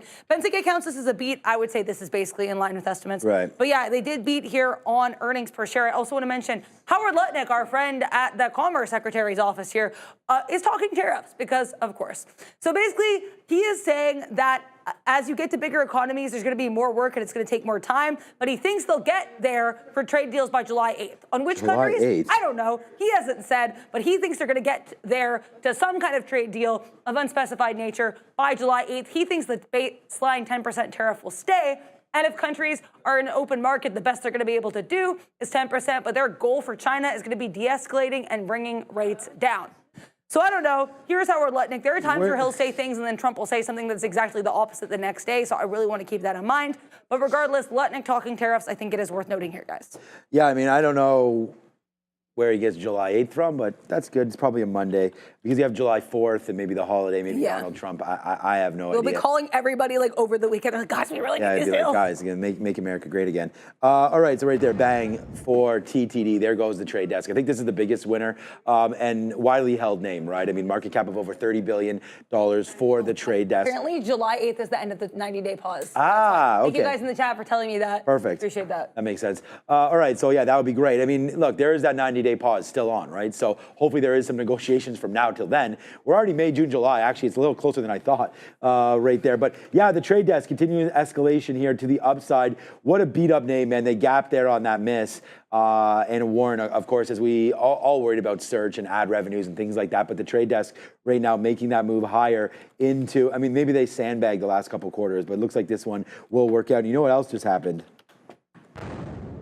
DraftKings is pumping. DraftKings was lowered, and then now here, let me go over, that's a daily chart. Let me just go over to a chart here today. So I don't know what was going on down there, but we talked about how they had guided a little bit lower. I don't think people care too much about that for some reason, because there goes DKNG ripping back there up to the upside. I'm just gonna do a little bit of work here and just look for what DraftKings earnings were. Again, misses. So EPS of 12 cents, missing 22 cents. Sales also missing 141 versus 144. But then their FY sales guidance actually was a little bit higher. So, well, actually, no, their guidance was a little bit lower. I mean, I'm reading this right here on Benzinga, and I can't understand this. So they lowered their FY sales guidance, right, for FY25, their forward year, to 6.4 as the highest versus 761. They're nowhere close. These are miss again on that. So I wonder if there's a little bit of misreporting there, but yeah, there goes DraftKings upside right now, up 7%. That's on the day. Really on the close, you're up about $1.50 right there on DKNG as that continues to go higher. Let's look at the 200 period. This is another name that I was a little scared to buy, but I did say I like DraftKings in and around this level. So that's a big one. All right, so just to talk about this quickly, Affirm doing this, down, okay. Coinbase, well, is there something about Lutnick again? Nice move there. And Navarro. Yeah, okay. Soundhound coming back in. Like all of these puppets are coming out. Lutnick, Besant, Navarro, keeps going on and on and on. The White House press secretary there. Caroline Levitt. Yeah, Caroline Levitt, yeah. I heard you say each of these names probably like 100 times a day. Yeah, like, and I think about them probably even more. Yeah, and it's just like, no matter what happens, really, we already know who's in charge here. It's the big man. And until we actually get something from that, I'm not really sure what to think about all of this. But there goes Soundhound. Let's just check on the temperature of the NASDAQ. So it had a move down there. It's not really reflecting any of these earnings. So the NASDAQ's just kind of chilling out, which makes me think that NVIDIA is not having a day here. Lyft announced a $750 million buyback. Oh, that's probably ripping the stock. Yeah. LYFT. Okay, what was that? $750 million buyback announced by Lyft. Hopefully next year zero didn't slip in. No, I'm joking. No, yeah. Like legit. But $750 million buyback is a great look. And then as Pug Life is saying in the chat, tomorrow we get the Fed parade. We do get the Fed parade tomorrow. So many Fed speakers. Oh my gosh, they do not stop. At times there are going to be 3 talking at the same time. I'll definitely get some visuals and stuff prepared for you guys on X tomorrow ahead of that so we can prepare ourselves. But they start early, and like they start at like 6:30 and they end at like 7:30 p.m. So they're going for more than 12 hours, of course, spread out. Also, I want to talk about these comments I'm seeing from Navarro and Lutnick. Lutnick just ended a CNBC interview. That might be the end of Lutnick. But Lutnick here saying that they want 50% of chips to be made domestically. Okay. So keep an eye on that. Also here, Peter Navarro saying that the U.S. is not getting rid of all tariffs on steel and aluminum. So steel and aluminum tariffs apparently still going to be in play, at least to some extent. I like Nucor. So much here with regards to these here markets. Again, Lyft, they did announce a $750 million buyback program. All right, we just looked at Nucor. We looked at a little bit of United States Steel here. I really like Nucor. Nucor's been beat up as well. So again, if you're trying to diversify, I'm going to sneeze in a minute. Nucor, a nice move down into 115 and change right there. So again, a steel name that we could look at. The trade desk looks to be the biggest winner. If we just look over some of these names, we had the trade desk. Let me just go over. I'm going to 2-minute chart so we can see what's going on. Wow. TTD, just continue upside right there. I'm going to run over all the big names right now. So Mara downside here today, but this is just the open. Tomorrow, just giving everything back from today.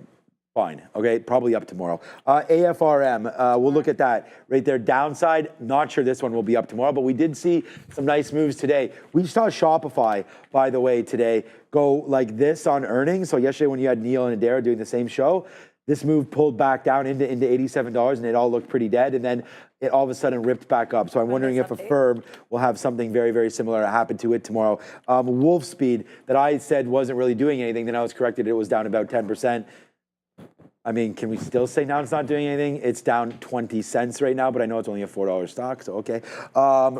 Right there. Coinbase is another big one. Yeah, thanks for that one, Adara. Coinbase near the lows of the day of the after hours, but we've already broken through the day's low right there at 203, but we're just at $2 right? And so if we zoom back out here, $200 is right here.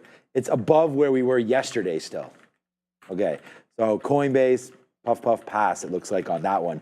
All right, Pinterest, another one right now. Wow, this one's really starting to get back up to the upside right now. Up 14% goes Pinterest there today. And we're printing up here $31. That's where the green is. So we're at the 200 period. Nice move back up there for Pinterest as we look at that. Wolf stock. CleanSpark, CLSK, another name heading lower right now. CleanSpark looks to push that envelope a little bit lower. Lyft is another winner. Lifting, hopefully, we'll check out what's going on with Uber quickly there.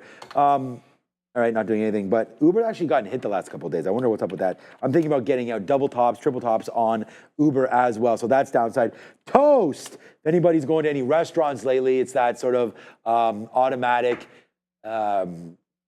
where they put the food in, the order taking, all that goes to the back and I've front. seen some places using Toast Yeah, lately. front desk, back office, but it's the back kitchen there. So Toast, Chef Joe, if you're here, you may be familiar. Anybody in the industry there as well.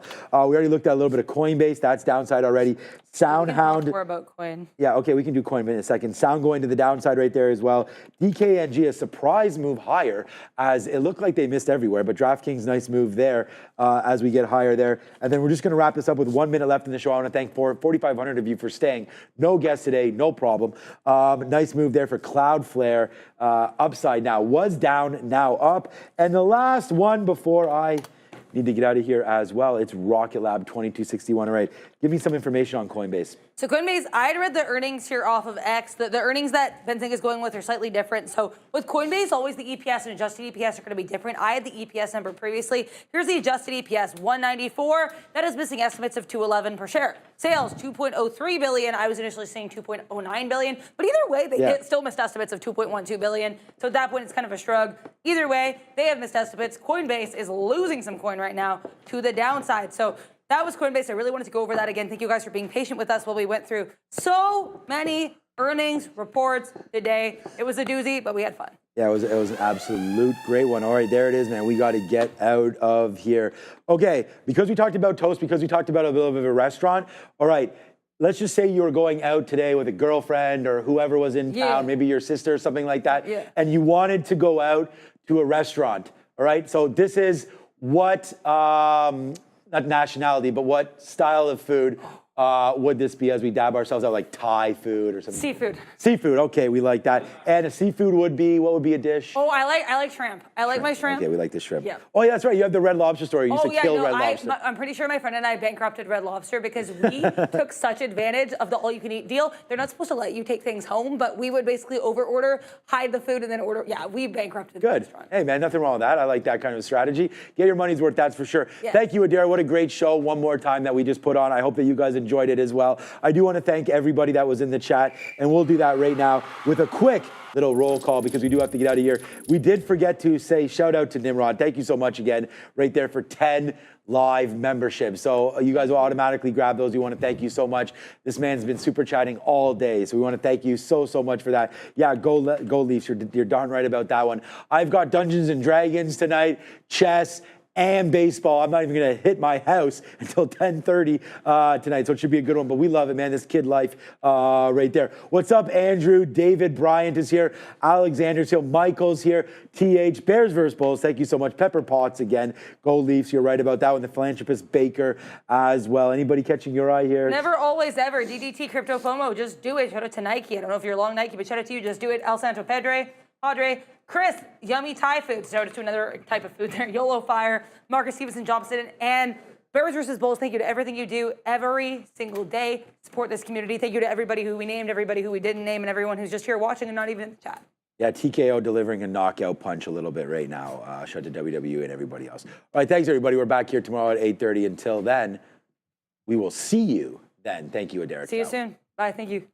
You found the best trading show on the planet. So what are you going to do now? Simple. Hit the like, subscribe, and share it. It's Trader TV Live. We're here, baby.